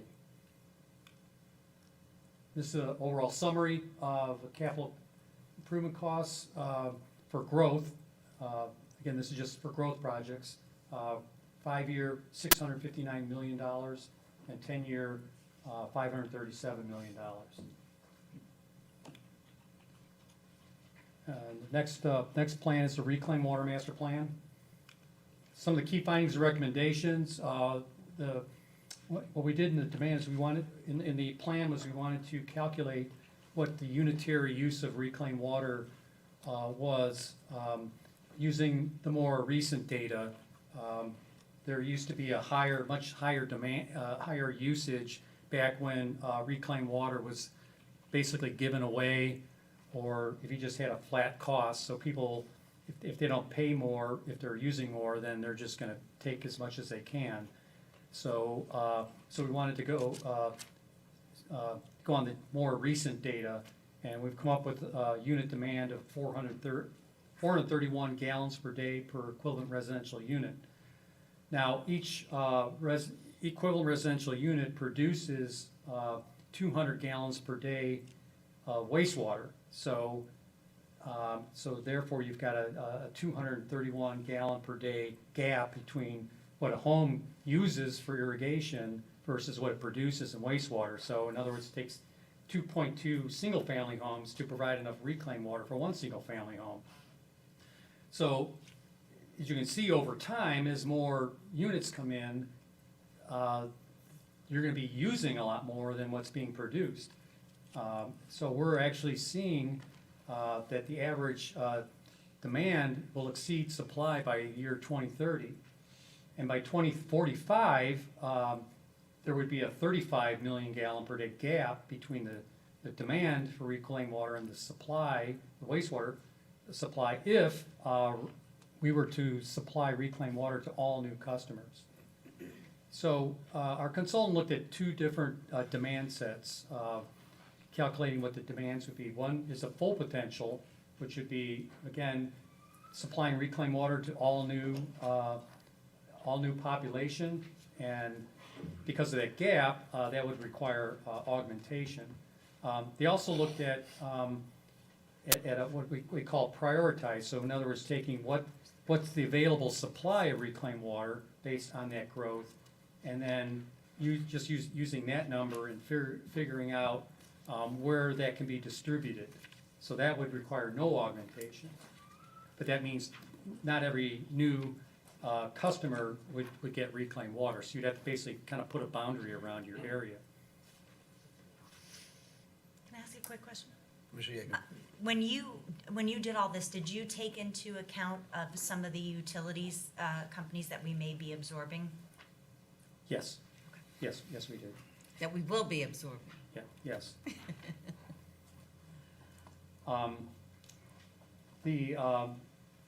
And so the back question, they looked at, well, can we put in large storage to address these average demands? And we found that putting additional large storage provides minimal improvement That's what I was talking in meeting about. the average daily demand coverage. Yeah. So ROI the wasn't there, right? storage provides help with your monthly, your seasonal, daily, monthly peaks to do that, but it doesn't really help you to meet your overall average, exceeding your overall average demands, because you just don't have enough water it has to come in from somewhere. Overall, it's just what you're using more than what's coming in, so over the longer period of time, you're just gonna have a gap. Well, let me ask you a question. And I've talked with the people at Seven Springs Country Club down there. And, you know, the Cody River's an impaired water body, right, or the enclave. And their ponds are like silted in over time, like this probably happened elsewhere as well.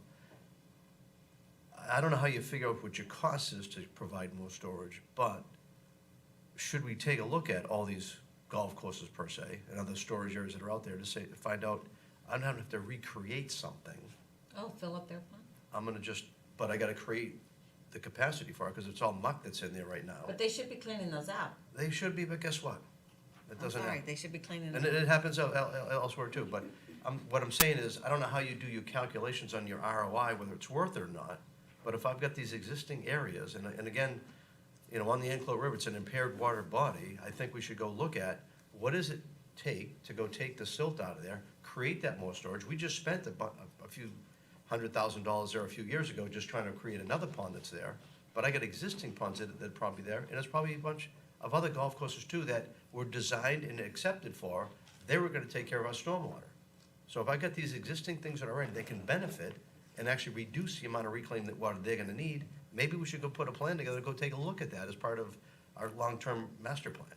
So take a look and see if there are less expensive storage options that would come back with a better ROI. Right, because if you're gonna go build a whole new facility, that's one thing, but if I can go take the ones that are existing, that are not working as well as they used to be, then let's go take a look at it. I mean, Heritage Springs might be another one, Fox Hollow could be another one that could do, and I know we've had the conversation with Fox Hollow. So I think there's some opportunities out there we're not taking a look at, and with this huge number that's up there to build all these facilities, I think maybe we can improve what we got out there that's existing, that could be a lot less expensive than you guys have calculated. It's worth a look. Can I? Mr. Starkey. Following up on that, and we're past 12, so sorry to ask this question. There are stormwater ponds that never hold any water. Are they designed that way? Is it a dry stormwater pond? And one comes to mind is next to Pasco Elementary, because when I was on the school board, we were letting teams play football in that pond because there's never, ever any water in it. And it's high there, right? And it's sand underneath. Are those designed to never hold water? And stormwater pond. Detention versus retention? Yes, Commissioner, there's 2 or 3 different types of pond. What you're describing is a dry pond, where that volume is available during the rainfall event, and immediately within a couple of days after the rainfall event, it's supposed to percolate the entire volume through the soil.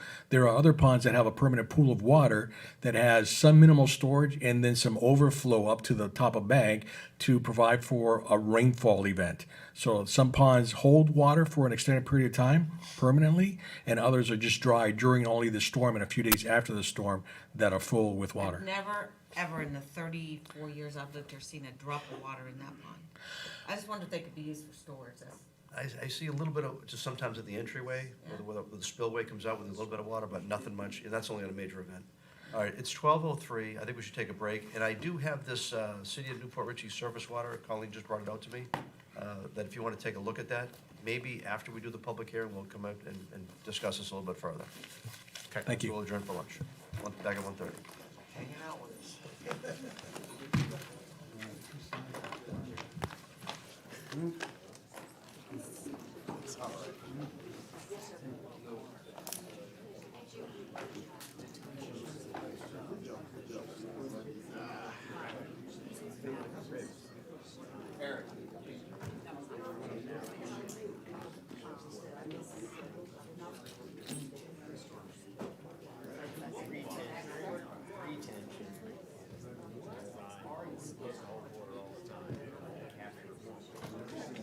I've never.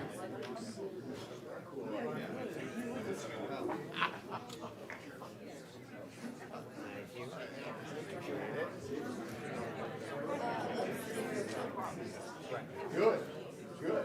I was thinking about it on my run this morning. I was like,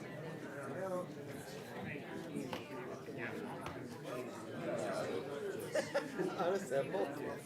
Screws to them. Put a